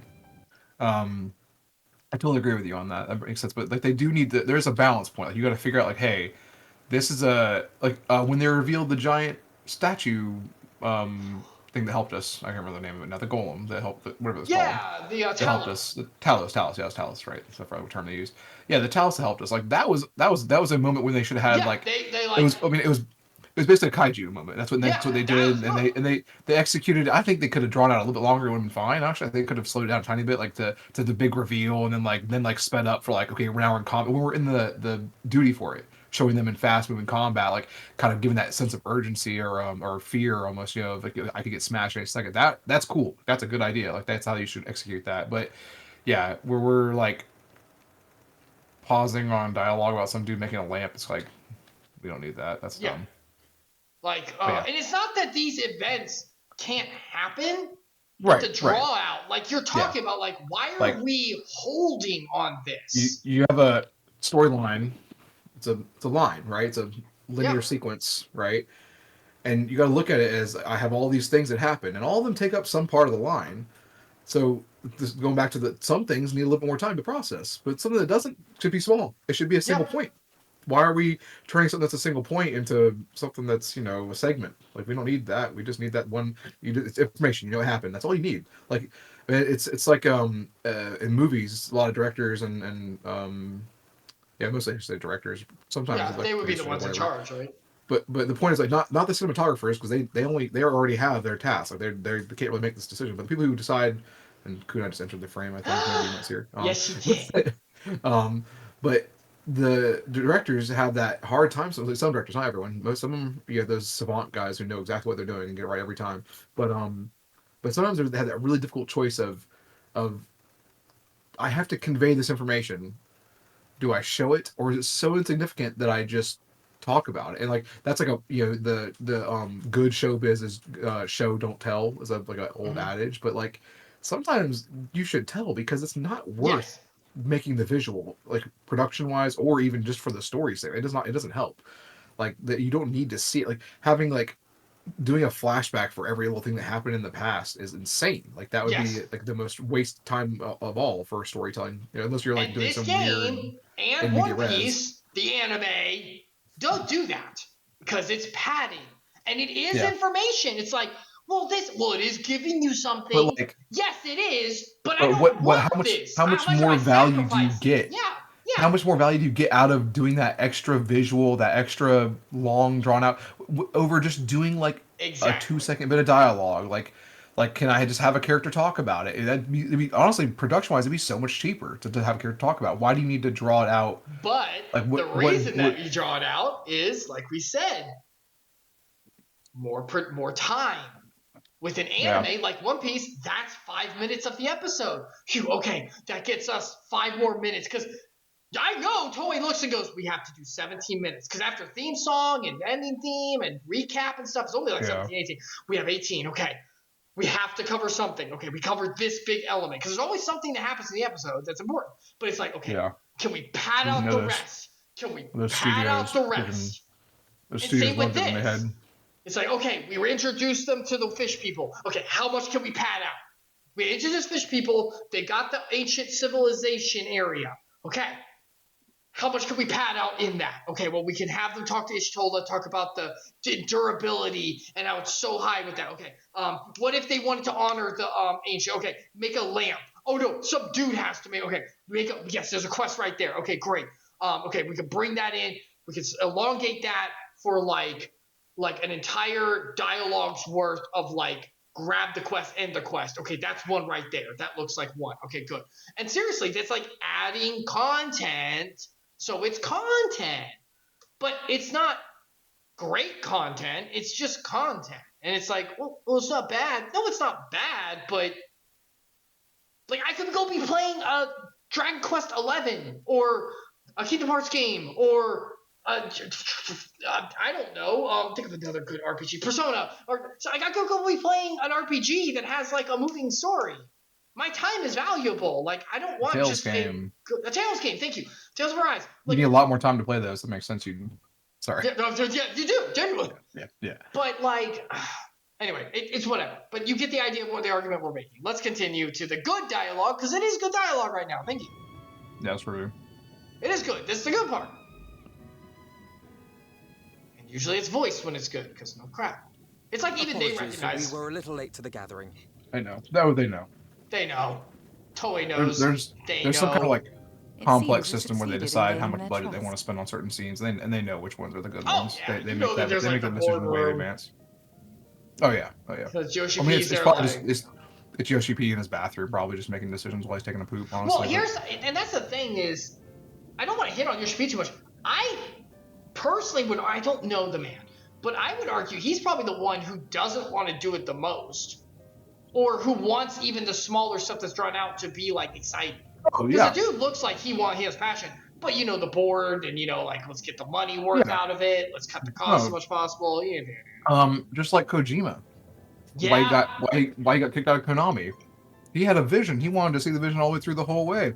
He wasted I don't remember how much money for years. Like what was like 6 years, 7 years. He tried to make Metal Gear Solid V. Yeah. And all that money, all that time, and he didn't even finish it, and they made him leave because they thought it was a waste of money. Like they wanted to make their money with the Pachinko machines or whatever. Tite Kubo for Bleach. The end of that series, where we are right now in the 1,000-Year Blood War, which we had something added for the newest part that is not filler. It's what he wanted in there, and he was rushed because Jump said, your sales going down. Finish this up. Let's go. So now we finally get it. Yes.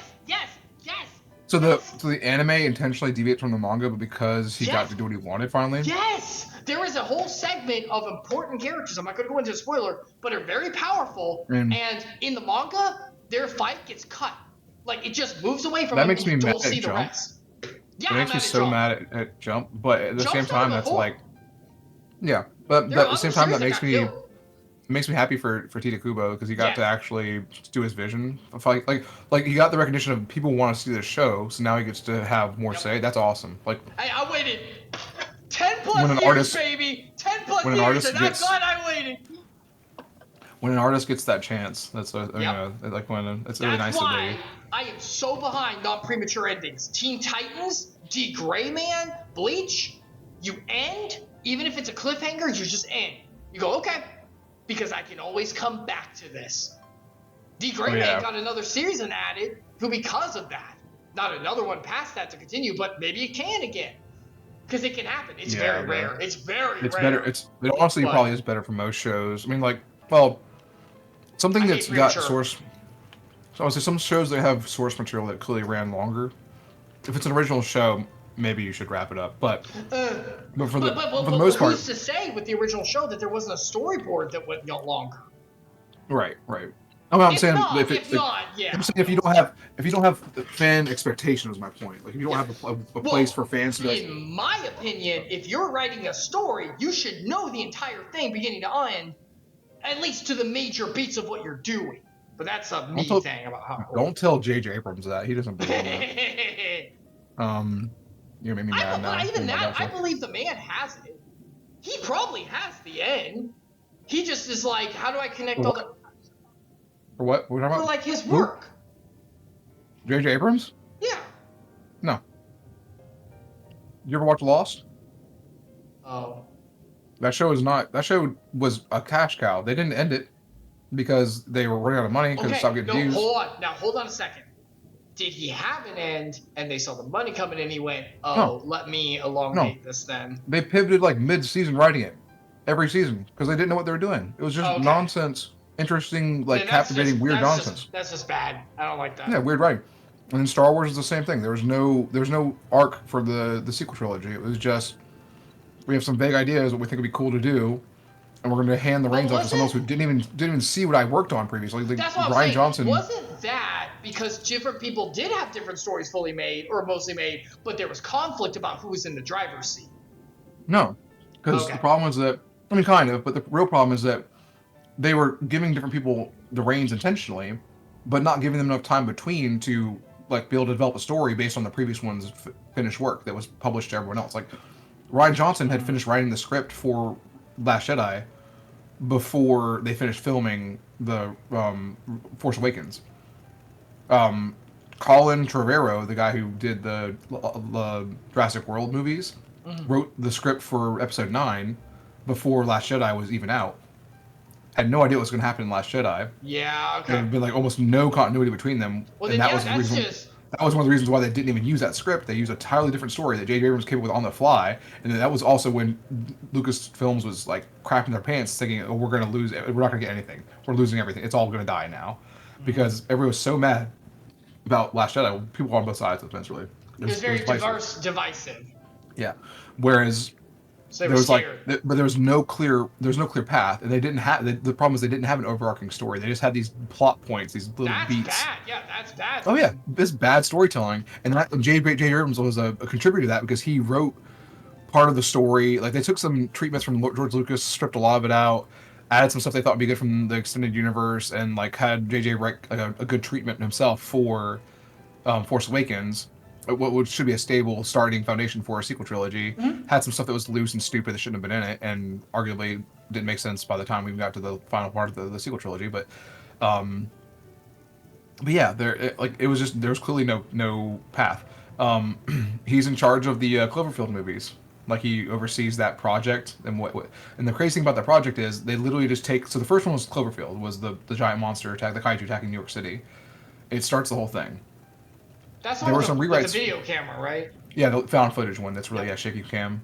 There were some rewrites for that movie late in. They did some reshoots to change some stuff, mildly different from the original. The sequel, Cloverfield, 10 Cloverfield Lane is the name. Sorry, it was an entirely different movie. Had nothing to do with Cloverfield, and they put the name in and shoehorned it into the same setting, same universe, not the same world, same timeline. Even actually, we didn't know that yet until the third one got added, which was called the Cloverfield Paradox, and that was an entirely different movie too. Originally, it was called the God Particle, nothing to do with Cloverfield. They shoehorned Cloverfield, and they even put the kaiju in some weird scenes, because in that one you find out that there's actually a multiverse essentially, and you're jumping through different universe timelines, and they all relate because there's some weird thing that's going to allow things to travel through space and time, which it's that particle, the Cloverfield Paradox, God Particle in that movie. There was going to be a fourth movie that was set during World War II that was about zombies attacking American forces in Germany. The retweets of the script to change it to be a Cloverfield movie kept getting delayed, and no one liked it. And I think actually somebody, it was the cinematographer, someone was like, I don't want to be part of this anymore, and just left and refused to reshoot. So they basically ended up just not doing it. They said, never mind, it's not going to be part of the Cloverfield universe. We're just going to release the movie as it is. What the crap are you doing? So the movie came out. I can't remember the name of the movie now, but it was not a Cloverfield movie. They changed their mind. I think there's a fourth movie now slated to come out that's going to be coming back to what the Cloverfield Paradox movie touched on. Jeez, a freaking wheeze. Yeah, the crazy thing is none of those movies have continuity. I think they're planning on making a legit Cloverfield 2, a sequel to the original Cloverfield, essentially with the kaiju and continuation of those characters in the story that was present there in that movie. But like people involved, J.J. Abrams particularly, there's no overarching story. They just have a feel that they want the movies to have. The only thing he may have had like an overarching plot for that would span the entire series was the new Trek movies, the reboot series. Maybe had a few through lines that kind of work, but I don't even know if he'd had to plan those. I feel like he just took that from the source material and didn't have to do anything else with it. He twisted it, you know. Obviously, there's little things that are different, like how there's between Spock and Kirk's dynamic. In that, like he can film, he can make these sequences exciting, but he can't write. He's not a writer. He should be a director and let someone else write for him. Yeah, I can see that. That's what his flaw is. But like that's the kind of like you don't want to be that person when you're writing something that's this long-winded, especially what we're playing right now, or what. I mean, you don't want to. I guess they're not writing it for One Piece, but they're manipulating how you experience it. Yeah. Right. So you don't want to have someone taking the reins like that and doing that same kind of nonsense. Yep. Yeah. Absolutely. Stuff. All right, let's continue with this long trek and hope that it just end eventually. The delay wasn't exactly welcome, but at least our many hands made light work. Hopefully next week. And they seemed especially impressed with your contribution. Our hero indeed. Yay.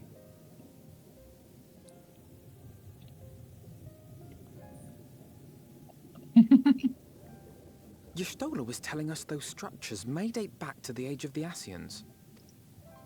I love Nankrid. Yeah. An so smarmy. Asian homeland. Despite his many protestations, I mean, never the ancients? believed Emmett Selk was telling The the ancients? truth. Not the Asians. Well, I mean that's the same thing, remember? Because like they were. I'm being sarcastic. Oh, okay. The fish people don't know what Asians are. We don't know what the Ashes are. We just know the ancients. We revere them, even though they're Wow. actually douchebags. What? Neither one of them believed Emmett Selk. I believed him the whole time. I didn't think he was lying to us. I just didn't know what the point of it was. Yeah. He's got those half-truths things where it's like, Yeah, he could have, but I don't think he sold something that was half-truth, has he? Clearly, I mean, we this guess was he once a could be great wrong city. soon, but I feel like everything we've heard so far is probably true, and I think he thinks that by not telling us a lie, he can actually manipulate us a lot better. I think that's part of the reason why I don't think he's lying to us. yeah, absolutely. I guess he could be gaslighting. I'm just really falling for it. A home they would see restored, no matter how many tens of thousands of years it takes. It's a hollow dream when you think about it. Even if they manage to rejoin all the worlds, they'll never bring back The the Asians are ones just that were misunderstood. lost. They're actually not bad guys. Well, Ali says next line. Oh, sorry, I'm a little ahead of you, I guess. We're basically, that's what we're at. We saw Ali say is about like the hollow dream thing, right? Yeah.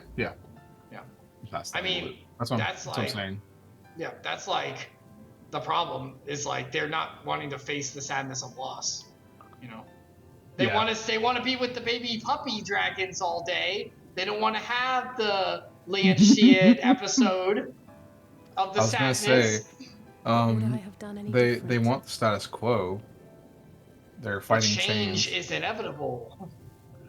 And Ali says, like, would I have done any different? Yeah, you would have, because you've been adapting to change the whole time. Moonbrea's death. I mean, I feel like that's not necessarily true because she's had experiences because there's this other actor who's causing her to have those experiences. You know what I mean? Like she might have gone the same route without having like. And if her position changed the same as theirs, she probably would have done the same thing. I think that's what she was saying. But with her experiences caused by them, she's not doing the same thing because. Well, that's because she's learned to choose something different. Yeah, like she's like, wait a minute, I see it. The Asians had to make their mistake for her to learn, right? That's the thing that like you can't ignore. But that would be a better argument if there was an Asian who's like, no, dude, I'm with you guys. I'm against them, genuinely. Like, I'm like. I know where you are. Close to thinking that's what Emmett Selk is going to end up being, maybe, which is wild because he was like basically that like I almost had faith in you guys. Remember? Yeah, Because I he was feel like, like he. you almost held the light, but you're starting to succumb, so I got to go back. But that's fear. I almost had faith you could overcome. Yeah. Oh no, you're succumbing. No, Like- no, got to get back into fear. Got to have control. Yeah, so the problem with that is that he still That's wants the status humans, quo. baby. He still wants to restore order the way he knew it. That's Yeah. still his goal. Yeah. But I feel like he's still really close to being like, you know what? The rest of the Asians are doing the dumbest stuff that's not going to do anything good for anybody, and maybe he'll come around to there's some progress that can be made without restoring what it was potentially. Also, he also doesn't seem to mind having a body and being corporeal normally, so he's a lot closer to being a normal person than any of the other Asians. So I feel like because the Asians being eternal, ethereal, shows as a symbolism of their unlikeliness to change, because they don't change. They are an ethereal just being sitting there. Yeah. This game has good freaking writing. Oh yeah. I mean, good plot device. Like, there's so Gosh, much here that's dang just it. like, wow. Like, they could do so much with this. So much with this. I And it's hate so this cool. so freaking Actually much.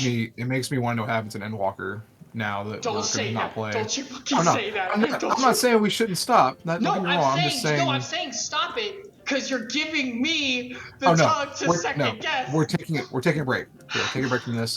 We'll come back to it someday, probably when we get.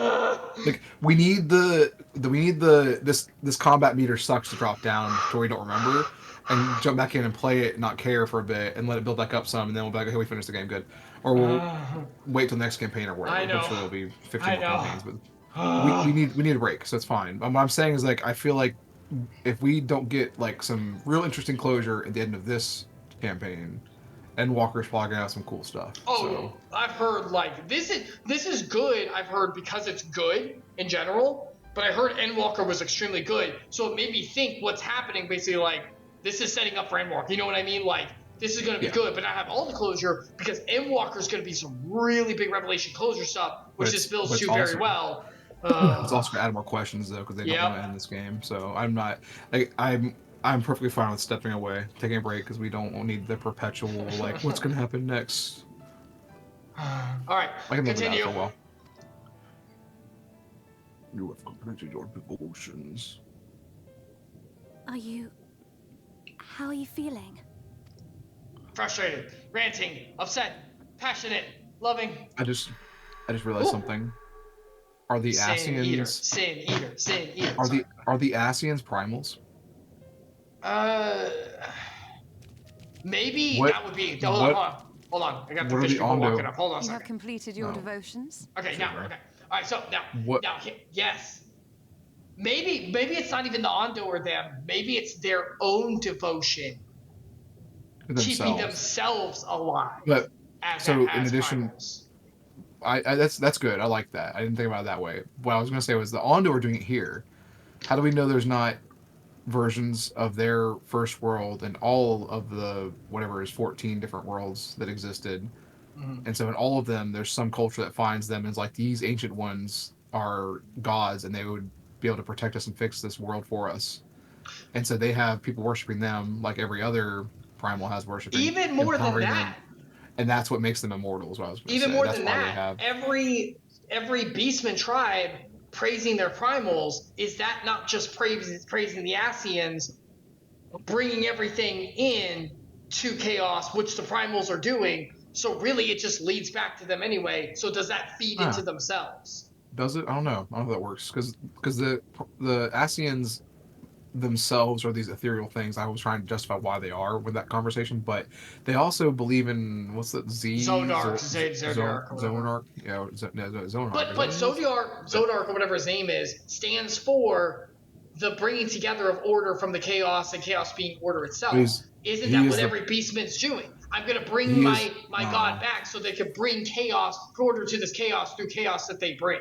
So it all kind of feeds back to what they're doing. But then, what is Heidelin then? How does it split between them? Because we also bring order by. Well, Heidelin would be disrupting us, the chaos, which would be us accepting change and having chaos be order, because that is change, and order is through change of chaos, and we can make peace with that.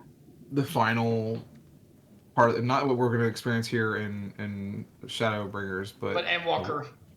Not maybe not even Endwalker, but Maybe is the not final Endwalker. thing. The final thing going to be that Hydaelyn and Zodiark are the same entity, and it's just like two ends of it, Yeah, two sides of the coin. and One is accepting or the or, change, or one is like not. or like one's from the beginning of all time, one's at the very end of time, or something. And so it's like a transition it goes through at some point to become like this Oh, other that'd be interesting view because of it. Zodark is the beginning and Hydaelyn Yeah. is the ultimate end, which is change coming to its fruition. But change has to Yeah. happen for that to happen. And their Yeah. Epsilions are basically being babies, like, no, we want things So- back to the way we want to go back to the womb as it And was. we help usher along progress through change. Yeah, I wonder if that's what they're going to end up doing for the final arc of this. Is just like, yeah, you both were serving the same thing. This is just how life is supposed to be. Yep. Which And is you a just- we very postmodern, current, like, idealism that we see, which makes sense. yeah. Like, that makes sense. Yeah. Also, I'm like, not hating on it, I'm saying, like, that makes no, sense for, like, what everyone I was goes to for. say, in addition to being a postmodern idealism, it's also like the postmodern concept of like if fate is inescapable kind of thing. I mean, and not in a bad way, it just is. Yeah. Like, just, that's what like the existence is going to be. And existence is going to be. You can't do anything about it, kind of thing. Yeah. I wonder if that's what they're going to end up doing, and it just ends up being like you were on a journey. Yeah. That was it. That'll be the final part of the story. Is like you completed your journey. Did you like it? Was it fun? Because it didn't Most amount to of it. anything. Who cares? I'm just saying, I kind of don't like that, but I also do feel like But that'd be it could pretty reasonable for them amount to do. to actual peace, which is gained through like a heaven situation of the journey equally. We don't know about that part. Like Yeah. maybe I'm not sure about Well, that. that's the But that's the live stream kind of thing acceptance, that they've the already ultimate always done, right? Like where you end in every Final Fantasy is like the live stream where like that is like the culmination of the journey. We do exist in a bliss, but not bliss, but like part of the reality kind of toism thing. yeah. It's that's enlightenment. Is like the Hindu that whole thing. Eastern philosophy of enlightenment essentially is like we're all part of this, accept that you are, and then you'll be at peace, and you won't have anything that you won't hurt others, you won't hurt yourself. Like that's the idea. So that's that. Yeah, I mean, this all works together well if that's where it's going. If it's not, it'll work together well in a different way because these are good writers and this is good. Yeah, they could go somewhere else with it, obviously. This but is where now we're I'm playing the game because this stuff is good. I like the theory crafting a little bit here, and I like that could be the ending. I wouldn't be against seeing that play out, but I like to see how they get there still. That's what I'm saying. But it's like theming too. It's like good theming. Yeah. Which is the whole point of a story, the reason that they're created in the first place. And this does a good job with it. It just takes forever. All right, moving on. I'm ahead of you, by the way. Yes. To the honored ancients have we offered up our prayers and our gratitude. You too have our thanks. Allow us to give you gratitude in our fish varying ways. Like sticks out like a proboscis that like is supposed to, I don't know, do something, and we're like, no. They're pescarians. Might we trouble thee then to tell us more of the like illuminated pescatarian land instead of of which thou didst lately speak? Pescarian, or I don't know if that works actually. I think pesca. To the west of here lies a great trench. So maybe some days ago, a light appeared in that I don't know what the rest endless of it means. darkness. Curious, we ventured closer and discovered in the depths an entire city.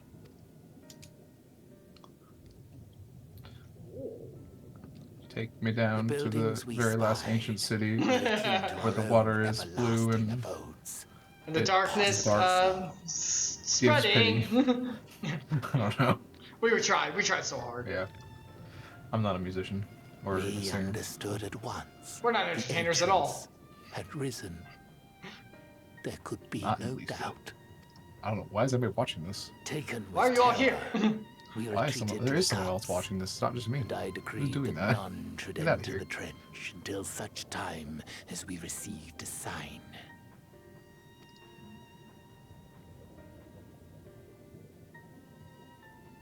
Might it still be possible to reach this city of the ancients? With no water to drown you, a finless one could now travel there. Yes. I am convinced you are the sign for which we have been waiting. My people will show you the way. Well, show us the way. Oh, actually, try to do the fish version. Shall we? We're like almost in sync now. You caught up to me. We shall.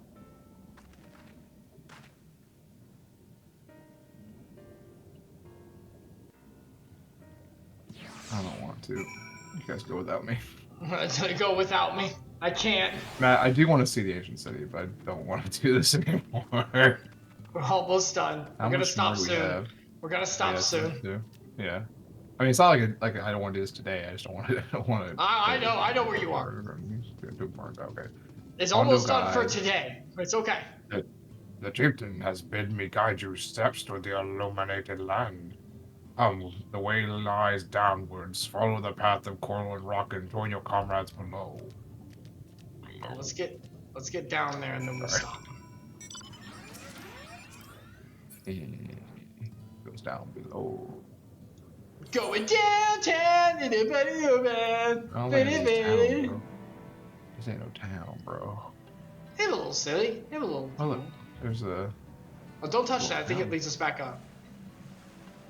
A fountain thing?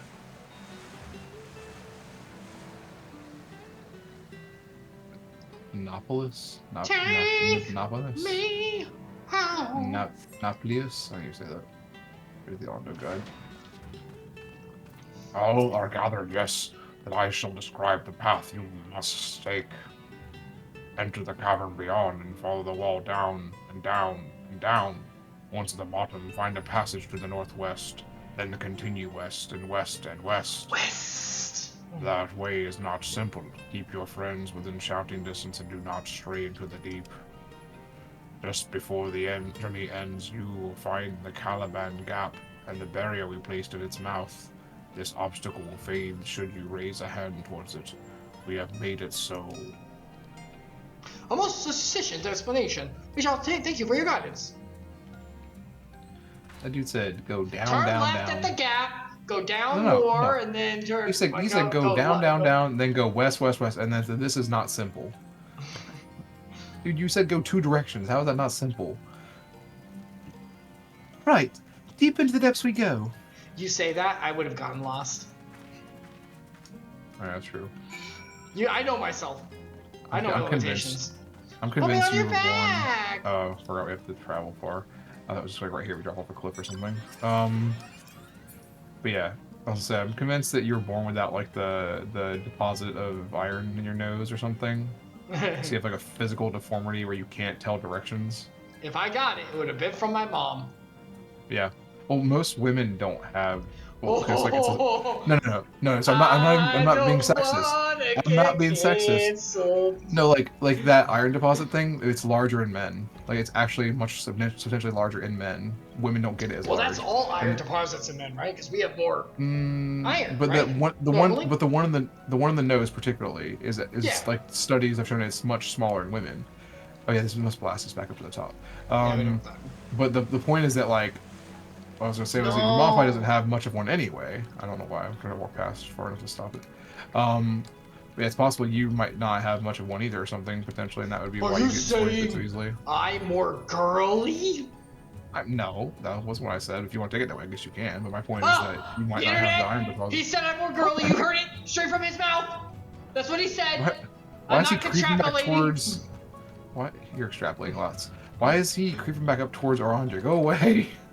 I think that's where his place. Alright, let's get off and let's just furthest distance. Yeah, it's close enough, friendly. I was gonna use my word that I used for going forward, but I wouldn't want to say it. Skeet. Oh, that. Okay. Our guide bade us travel to the cavern floor and thence to the west. Yet. Would seem these twisting tunnels defy such simple instruction. Rather than rely on direction alone, I suggest we scout with care and relay the path ahead to those who come behind. Okay, cool. So continue. We gotta scope it out, bro. Wait, do we have to go backwards? Oh yeah, it wants us to go. What? No, we can keep going, I think. I'm looking at the map. There's like a weird tunnel that might not line up exactly, but we'll see. It might be like you have to go this way. I'm sure this is fine. Yeah. Yeah, this here it is is. fine. Yeah, They're just it's yeah, that they're big. just- It's that big root. That's what it I is. thought they were gonna Gorgeous. make us go back and talk to people, but no, they're just like continue. No. Basically, they're saying just keep going. Yeah, it was just Oranger being neurotic or whatever. You must hold hands and talk to each other and sing Kumbaya. Look, No one get Icarus. lost. Have your buddy. Look, Icarus, it's a synonymy. Synonym. I live in an anemone.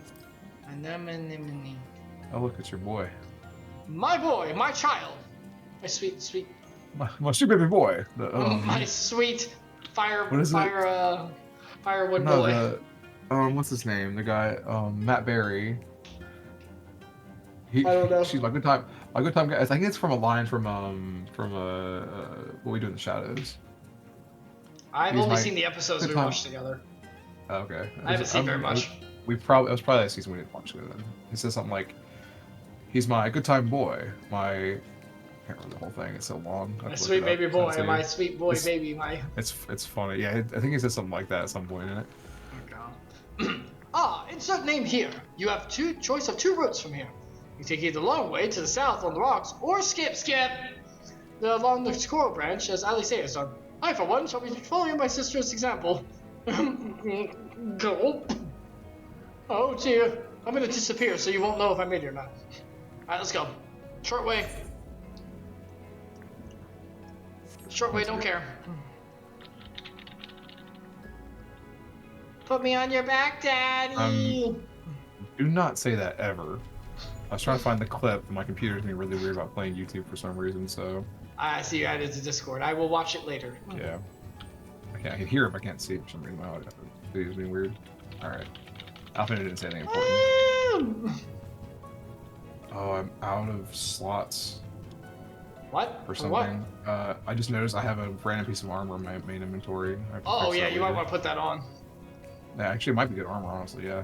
Yeah, check it. Let me see. Real Shit. quick. Sorry, I'm trying to derail things, but I just Check noticed it. that. On Check accident. it. What is this? Check it, boy. Check it. 1, 2. Do not even. Alright. Until he finishes, this is what we're doing. Sound like your dad. That makes me feel good, Check it down to the below shot. Oh Go my god, down. please stop. It's so terrible. Alright. I think it's this way. You come to the Fallen Wing and Daddy Epsilion! Everyone Oh, look, give a we're at the hand Cala- up! It is the Caliban Gorge. Where Did you appreciate those names? Nope, I wasn't paying attention because I don't hear it anymore. I'll say it again. You come to the oh man, I forgot what mine was. There you go. Now I lost it. It worked. Oh, we entered the fate. Oh, those attackers. Oh, I got it. You come to the channel of Wing Drop and Epi Daddy. Everyone say what's up.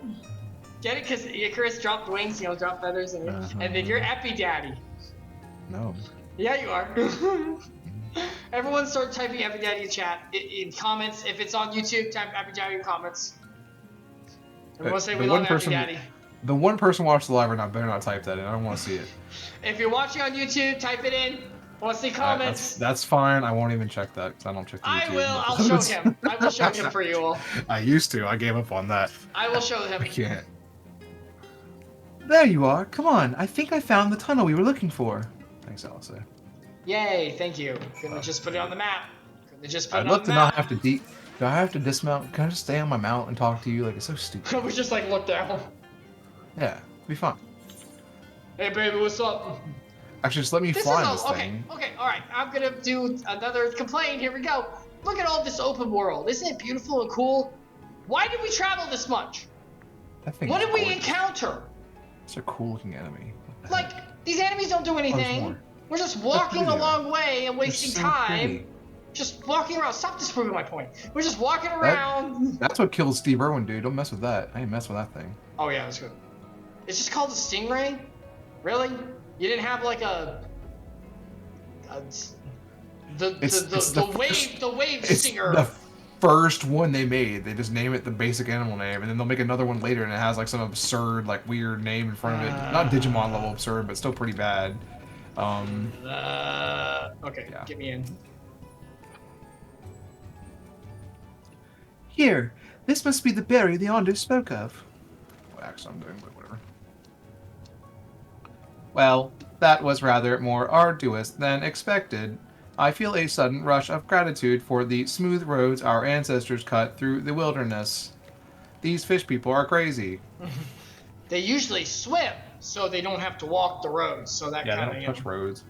'Twas a treacherous pass indeed, but one I braved with no sense of fear or apprehension. Freaking cut back to him, going over that that road. Remember how he had to cross it? Yeah. Just like hugging it. No, now I believe one of us needs but raise a hand to banish the next obstacle. Insert name here. I'd like to do the honors. Sure. God, you guys can't even raise a hand. I have to do it freaking everything. No.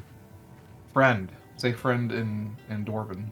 Open sesame. Or Elvish. No, it's Just the no. door. Well, you done all I could do.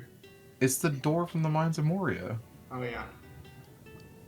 I just watched a thing about just Lord of like the Rings. I suppose we should head in. Nods. Stuck in my head. That dude, J.R. Tolkien, actually I'm led surprised we C.S. didn't- Lewis to the Lord. I did not know Why that. didn't we- He was saved first. Yeah, Did Tolkien not know was that. Tolkien was a devout Catholic. Like, Did not know that. I knew he was, but I thought that C.S. you- Lewis got first. oh no, C.S. Lewis was there's like some stuff he writes about. It makes it feel like he's kind of agnostic sometimes. Like not agnostic. Yeah, agnostic. Is that the right word for it? That means believe in a god, but not one that has hands on. Yeah, he like some things he said seemed like he was really open to the clockmaker.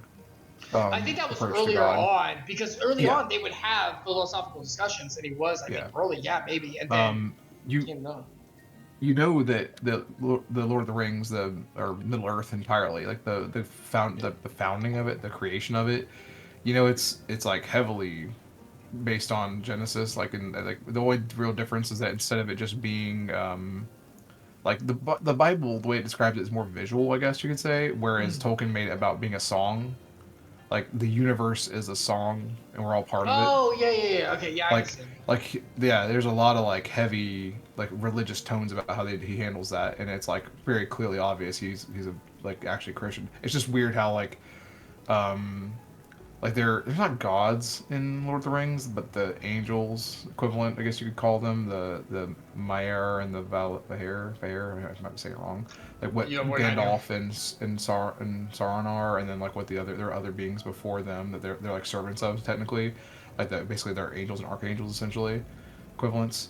It's like there's analogs for that stuff, and like there is a god being that created the song. I forgot the name of him.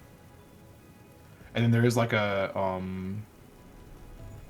dark being kind of thing. Morgoth is the one that Sauron served. I think I said Sauron. I meant Saruman when I said Gandalf. Gandalf and Saruman. I mean, technically Sauron is also. I think he might have been Maiar or Vaer. God, why did they both have names like that? Why did he do that? Well, it's not the naming that's confusing me. It's I don't remember which level he was. Like one's like me. One's like more powerful, and then one's like basically just a wizard, essentially. Like they're like one's like near the god. Like, one's demigod and one's a wizard, basically. But they're both long lived. Like the wizards can live. They're basically immortal almost. Like they're pretty close. Like they can be killed. Like Gandalf dies, but spoiler. Sorry. It's pretty old. I was throwing out there the sarcasm thing. But yeah. They have analogs that are pretty like close to being like angels, the devil, like Satan himself. I think it's debatable whether Sauron is Satan or not. I think he might technically like the Antichrist almost more so, like because he's Morgoth's servant. Yeah, he's like the avatar, he's like he literally served Morgoth, and then Morgoth was killed in the first age or something, and then Sauron kind of like continued his evil. Essentially, he was like that guy was on to something. Like I should be able to control everything because I'm powerful. I should do that. Yeah, basically, he's like tainted by the thought of like I should control things because I'm strong. Why should I be subject to others' will or whatever? Like why should they bow to me, kind of thing. And that's where he learned it from Morgoth, how you say his name, and that's like his origin, I guess you could say. It's kind of like the Morgoth was the devil, I guess, or Satan, and Sauron is kind of like Antichrist, I guess, in some ways. Like he's also kind of the devil too, so it's weird. Like that analog kind of breaks apart a little bit there, but it's pretty close. So anyway.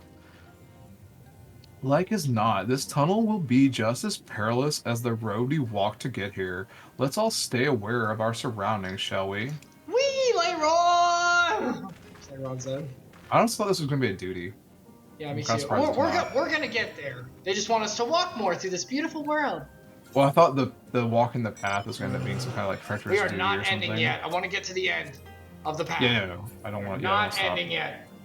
Yeah, a little bit longer. Sorry. Just a little longer. I'll stop going off topic. Well, that's fine. It's just like it's getting late. I gotta cook. Yeah, I'm gonna make spaghetti with meat tonight. I don't. Oh, we're doing pasta tonight too. Should I just drop or should I? No. Oh, yeah.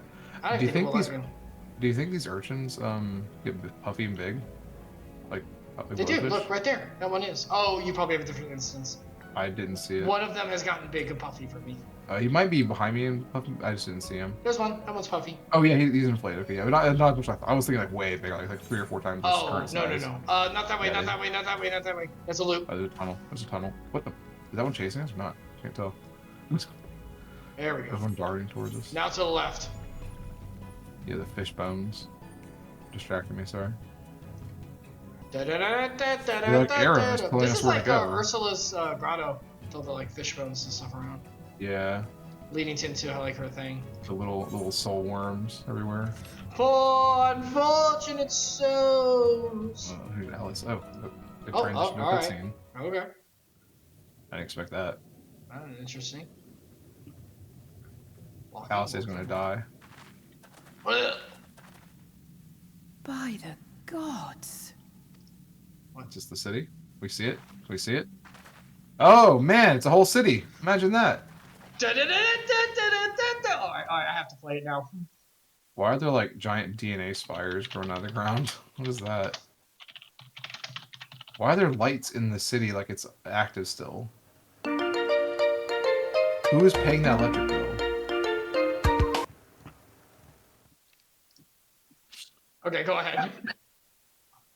Alright, that was a stupid sentence. I didn't do even an actual city. Well, I didn't know that. Like, I didn't expect it to be a live city. I'm getting real tired of Ishtola being like, I see the same thing exactly. It's like I don't even have a disability. Oh.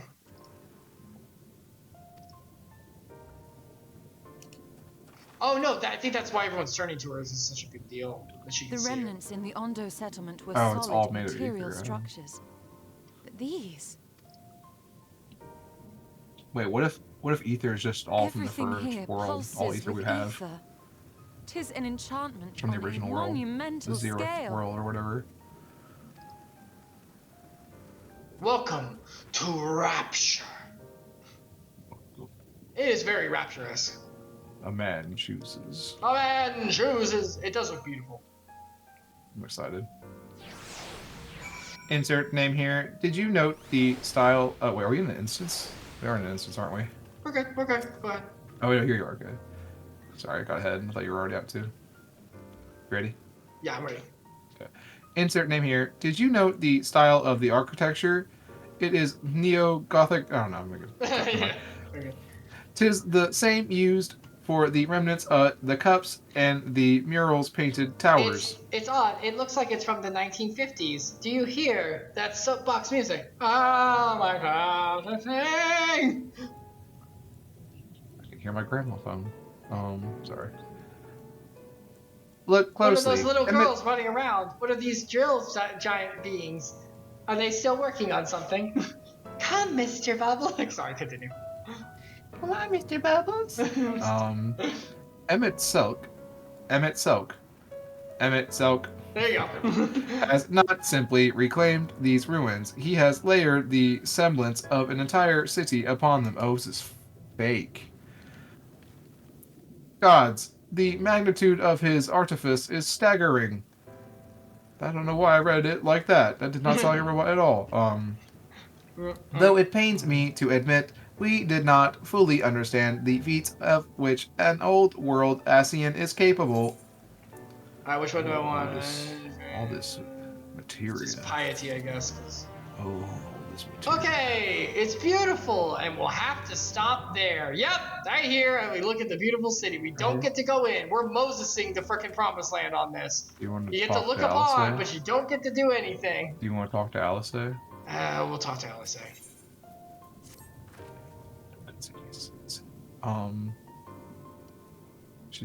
She knows what she has to do, but she's not sure if she can do it. That's what the thing said. Sorry. Basically, It's intimidating, yes, but we have to start somewhere.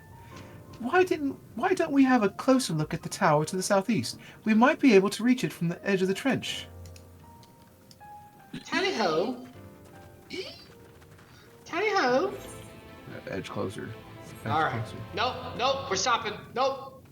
Oh, there's an objective I must complete. I hate you so freaking much. Stop me. I love how this is a thing. You get mad about me doing this when it's such just a waste of freaking time. I'm just gonna click a thing. What does it matter? I'm gonna stand here and do nothing anyway. This is like 30 seconds we're wasting here. You don't have to do it. Just log off. Just log off. Quit streaming. Get out of here. Like, you don't want to do it. You don't have to. Well, I'm not gonna not get it. I really wanted to look at the edge, honestly. That's why I came over here in the first place. This is beautiful. Yeah, this is freaking awesome. Wild. This is looks awesome. weird down there. What is this, New Donk City? Look at this. Let me freaking. What is this? The world that never was. The like. Remember the city that's before it. Man.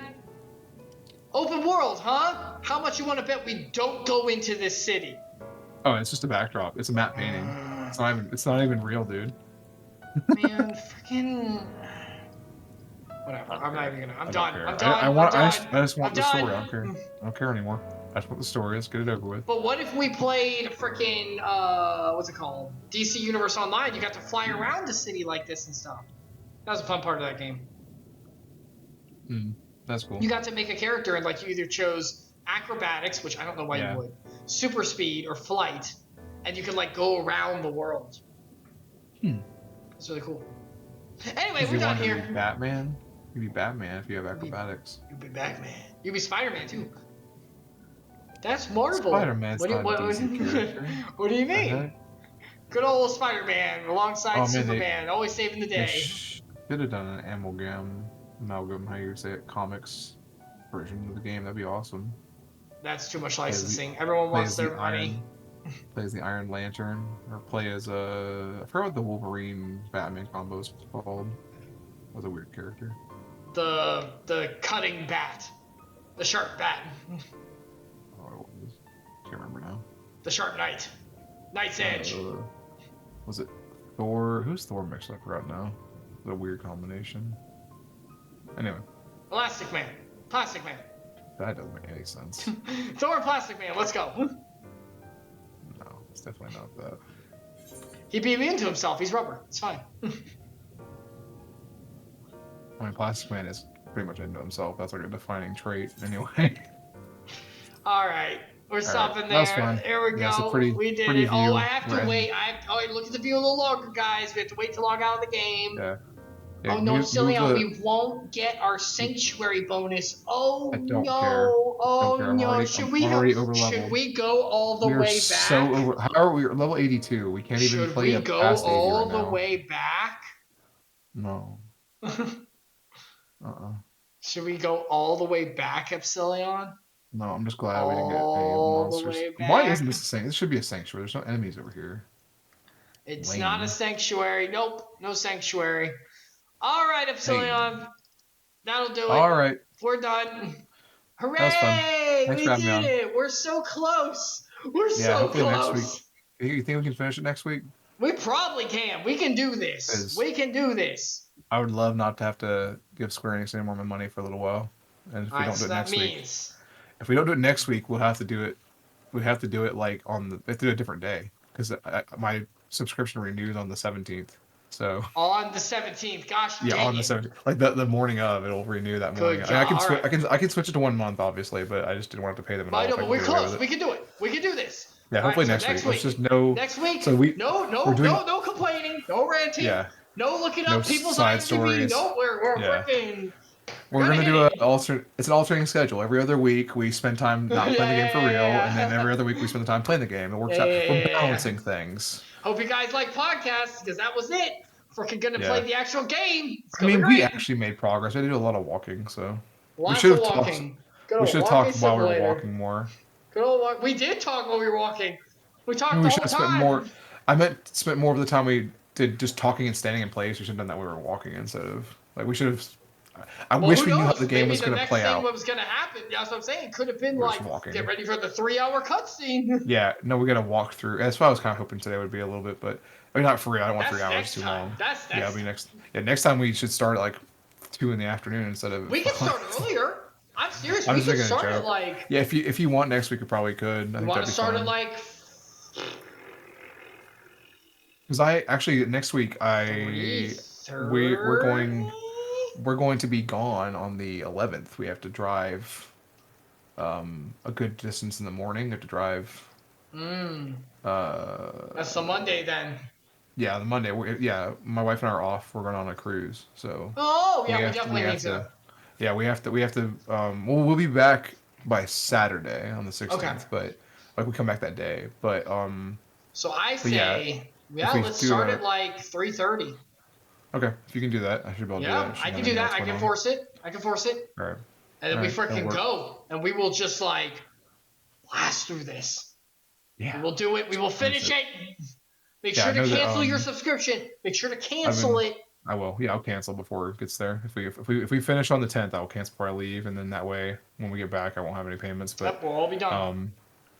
I was gonna say I know that every time I've been playing Lethal Company a lot lately, and every time we get on, Barambo is like, "You guys almost done with Final Fantasy? When we can start playing another game?" Excited. And I'm like, we're clicking close. I told him we might finish this week, but now I'm gonna have to tell him we didn't finish. But now we can finish it next week, though. We knew it would be maybe 2. We knew it would be maybe 2. Yeah. There was. I told him I was like maybe. If we start at 3:30, there's no way. There's no way we won't. We should finish by. Because I already looked up. Sure. We got three missions left, three or 4. I looked it up. We are very close. Now there could be a lot of cutscenes, but I mean we can get through that.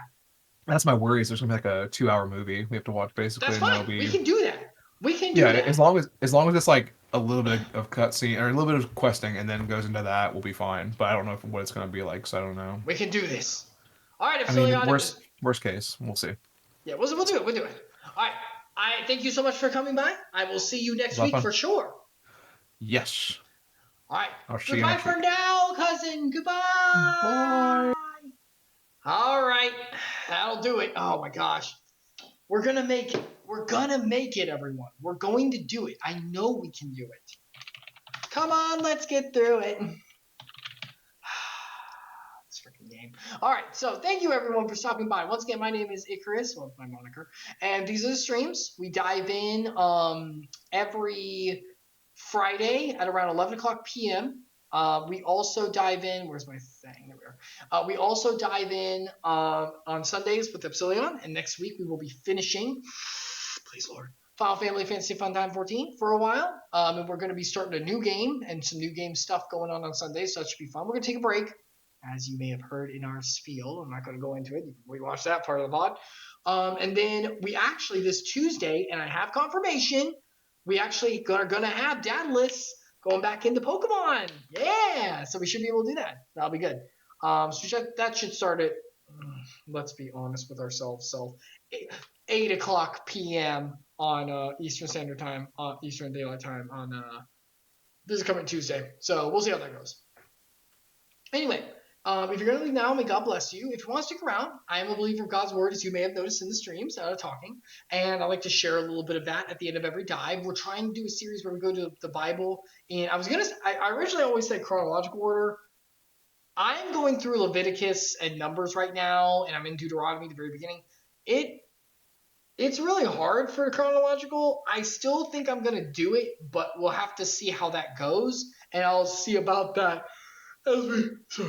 as we move forward. But today we're going to go into the final part of a piece of narrative from history that we've been examining for a while, the Exodus. We're going to start that. So we are in Exodus, the book, And we have been going through the Israelites and their time spent in Egypt, where God allowed oppression through the Pharaoh to demonstrate his glory and his wisdom and love to his people by bringing them out of the strongest nation of the ancient world and showing them the promised land where he will be taking them. We have the people of Israel who came through Abraham, the patriarch, which we read about. We went all through Genesis. And now we have had the 10 plagues, where God has shown his power and might through Moses, his spokesman, and Aaron, the other spokesman, his brother, to Pharaoh, who thought himself a god, and the nation of Egypt, who herald their fake gods, and God squashed all of them to every single one, the Almighty, through the plagues, demonstrating each plague standing for a god, saying, I am the Almighty, I am the one and only. First one was river to blood, then the frogs from the Nile, then the gnats, then the flies, then I always forget after the flies, then the livestock death, then boils, then you had the hailstorms, then the locusts, which ate everything left, then the darkness, which was against Ra, their biggest god, and then finally the death of the firstborn, which we just saw last week, which was God judging Pharaoh personally and imprinting on him, let my people go, I am the Almighty. And Pharaoh, from our last reading, finally said, Moses, leave. Take all the people, don't leave any of them, leave. Whereas, remember, the whole time he's been like, oh, no, at least leave the women, at least leave the animals and the livestock, trying to keep a portion back for control, because he feared, which fear always demands, control. He feared that people would never come back, and so he was trying to exert control and dominion for his own power. Finally, he lets it go, and he submits, not because of a heart like that fully, but because of self-preservation, which God does use. So finally, we are here. We are at the Exodus, and this is a very important start to a journey, finally, where Israel will be led to their promised kingdom that God promised, remember, to Abraham, to Isaac, and to Jacob, all the patriarchs before, and will have long-lasting promises because it's not just for Israel in the end. They are to set up for the Messiah to come to fulfill to all the nations, Jesus. So, the Egyptians, after the decree was made by Pharaoh, were urgent with the people to send them out in the land in haste, for they said, we shall all be dead. So remember, the Egyptians before, some of them came to the Lord. You'll see that down here for some of these areas. I think it's in the next slide. But some of them were starting to understand the Lord's power, which his might was shown to the Egyptians as well. That was part of it. However, some of them sided for the Pharaohs, like, no, our gods and everything. But they were so understanding of the power of the Lord and for his work that even they were like, who were holding them before and saying, no, you are slaves, you will stay. Even the Egyptians were like, get out of here, just leave. For they had fear. They're like, if this continues, we'll all be dead. Their God is almighty. And I don't know if I'm going to follow him. I don't know. I'm just stay. But I at least don't want him in here. Leave. So they are forced out, which God predicted. If you look back on our earlier slides, it was like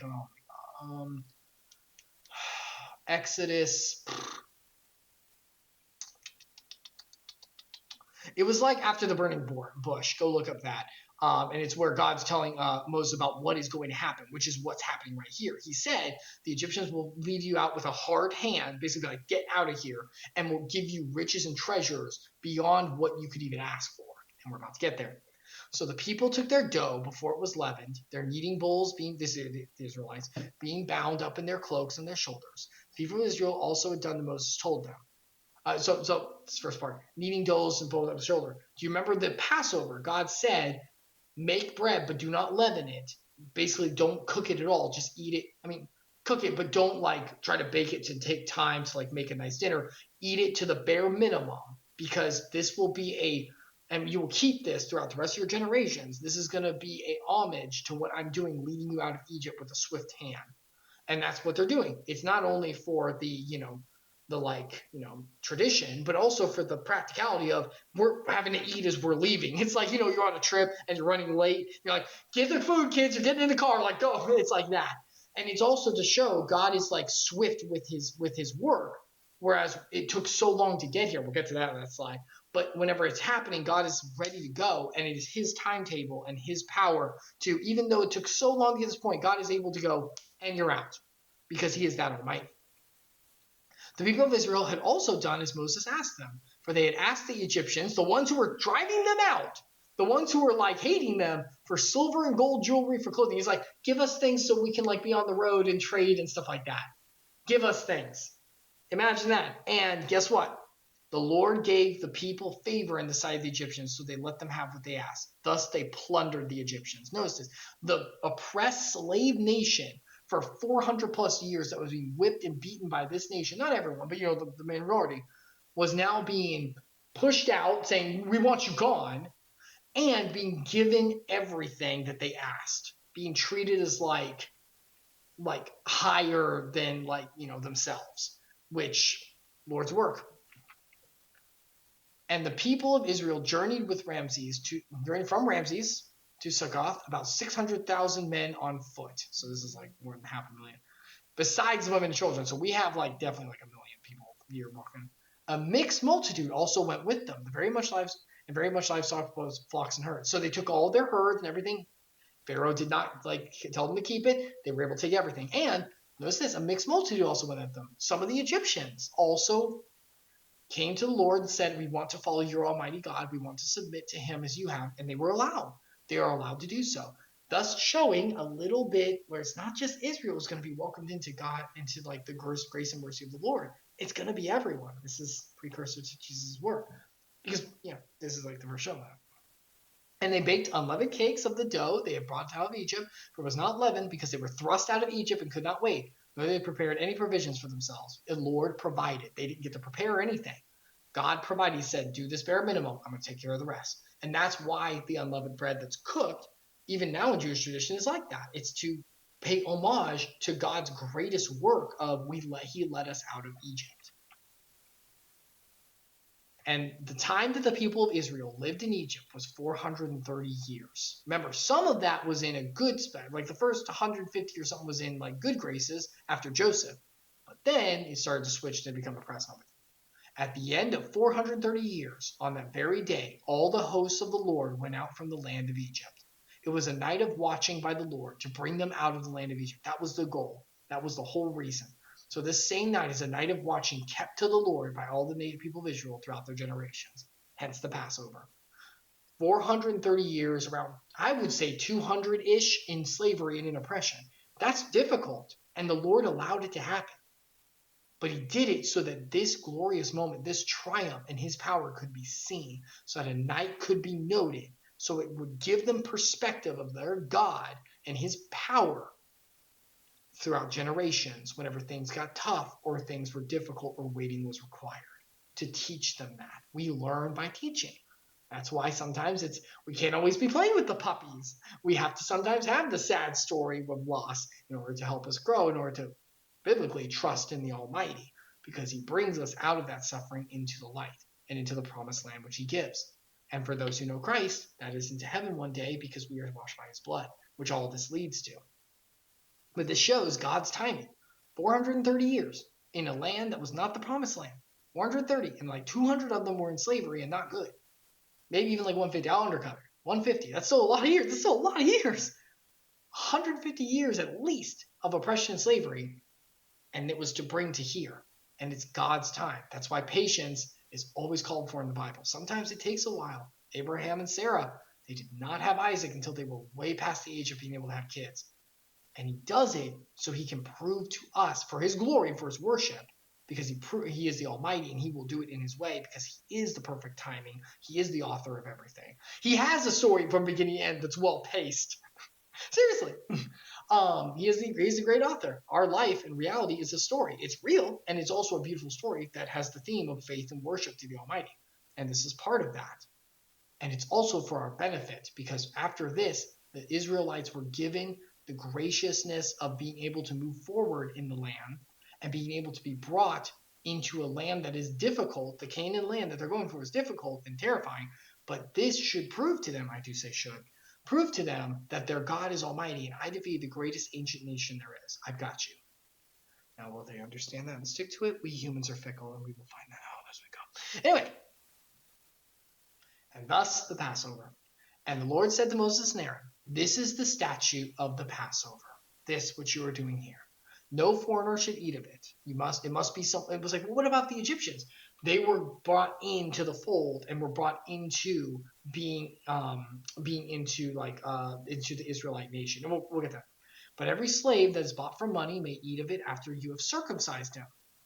Circumcision must be done. That's not because of like the procedure and the bodily effects after are needed, but because of the commitment done with the action. No foreigner or hired worker may eat of it. It must, basically, the Lord's saying, well, why not? Oh, he doesn't like people from outside? No, the Lord does not like half-butted hearts. In order to follow the Lord and hold the Passover, it is a sacred thing. Ask any Jew. You have to be committed. And that's for those following Christ as well. That's why he talks about communion. Do not take this lightly. Like, if you're in the wrong mindset, do not take it. It'd be better if you did. It takes the heart, because he's always about the heart. So he's saying those who are just passing through and don't really know what's going on, so they're not going to eat it. Don't let them eat it, because they're not in the heart of it. Those who know and those who are worshiping me and walking in it, they eat it with reverence, because I am the Almighty. It shall be eaten in one house. You shall not take any of the flesh outside the house. You shall not break any of its bones. That's the bone thing is important. That goes back to Christ, by the way. None of his bones were broken because he's the ultimate sacrifice, by the way. All the congregation of Israel shall keep it. If a stranger shall sojourn with you and would keep the Passover to the Lord, let all his males be circumcised. Then he may come near and eat it. Keep it. He shall be as a native to the land, but no uncircumcised person shall eat it. That's the point. He's like, what if a sojourner wants to? They're allowed, but they have to take the steps of faith showing I am committed. It's like marriage. It's an individual and with a wife makes a family and makes a trajectory of life with them with that commitment being given, because that has weight. There is self-sacrifice in that commitment. There is risk in that commitment. There is faith put in that commitment. They're taking a step that they can't just take back. Anyone can say lip service, I do this and all that, and can leave at any time. Covenants, which is what this is and which is honoring, are a commitment of the heart. They take continual work and continual commitment and action. They change a lifestyle and a mentality with it. That's what, in a heart, that's what the Lord asks for. And sojourners allowed to, but if they're going to do it, they're going to be all in. All those Egyptians, that mixed crowd that's with them, they all have to be circumcised. And they do. That's later, actually. But yeah, there shall be one law for the native and for the stranger who sojourns among you. Basically being like, there is one God over all of you. There is no pagan laws, we don't intermingle. And that's true for everything. There's one God. And if anyone is going to serve him, man cannot serve two masters. There's only one on the throne of the heart. And in order to serve the Lord, he has to be the number one on that throne. He doesn't do halfsies, doesn't do lukewarm, as you can read about in Revelation. All the people of Israel did just as the Lord commanded Moses and Aaron. And on that very day, the Lord brought the people of Israel out of the land of Egypt by their house. And thus, the nation of Israel is finally, after years and years of waiting, finally on their way to their promised land, which they were promised a long time ago. And it's very, very exciting, because this is the trajectory that they were given for Abraham, Isaac, Jacob. Remember all those people we studied about, all those pieces of history? That was this. It's proving it. He's bringing them to the land that he promised them. And it's great. And Israel is going to follow through with this faith, and they're going to enter the land. It's going to be all milk and honey and beautiful and prepare for the Messiah. And it's going to be this beautiful nation that blesses the world. And the Messiah is going to come through it, and there's going to be no problems, right? That's what's supposed to happen, right? Surely Israel will follow through. Yeah. Keep in mind about everything the Lord just did for them and how he led them out and like proved his work in literal cosmic phenomena of around the land, where there was darkness and everywhere else, but like a little spot of light that doesn't make physically sense, and he made it happen. Remember all that, because you'd think that would prove it, and there'd be real shout it out. I'm with this God. I don't care what he has. Oh, humanity. What the crap are you doing out there? Being humans. Anyway, we'll get there eventually. That'll have to do it for today, though. Thank you all so much for sticking around. May God bless every single one of you, and I hope you have a great day going forward, or week, or whatever you're experiencing. And remember, Happy Daddy in the chat, in the comments. God bless every single one of you, and I'll see you next time. Goodbye.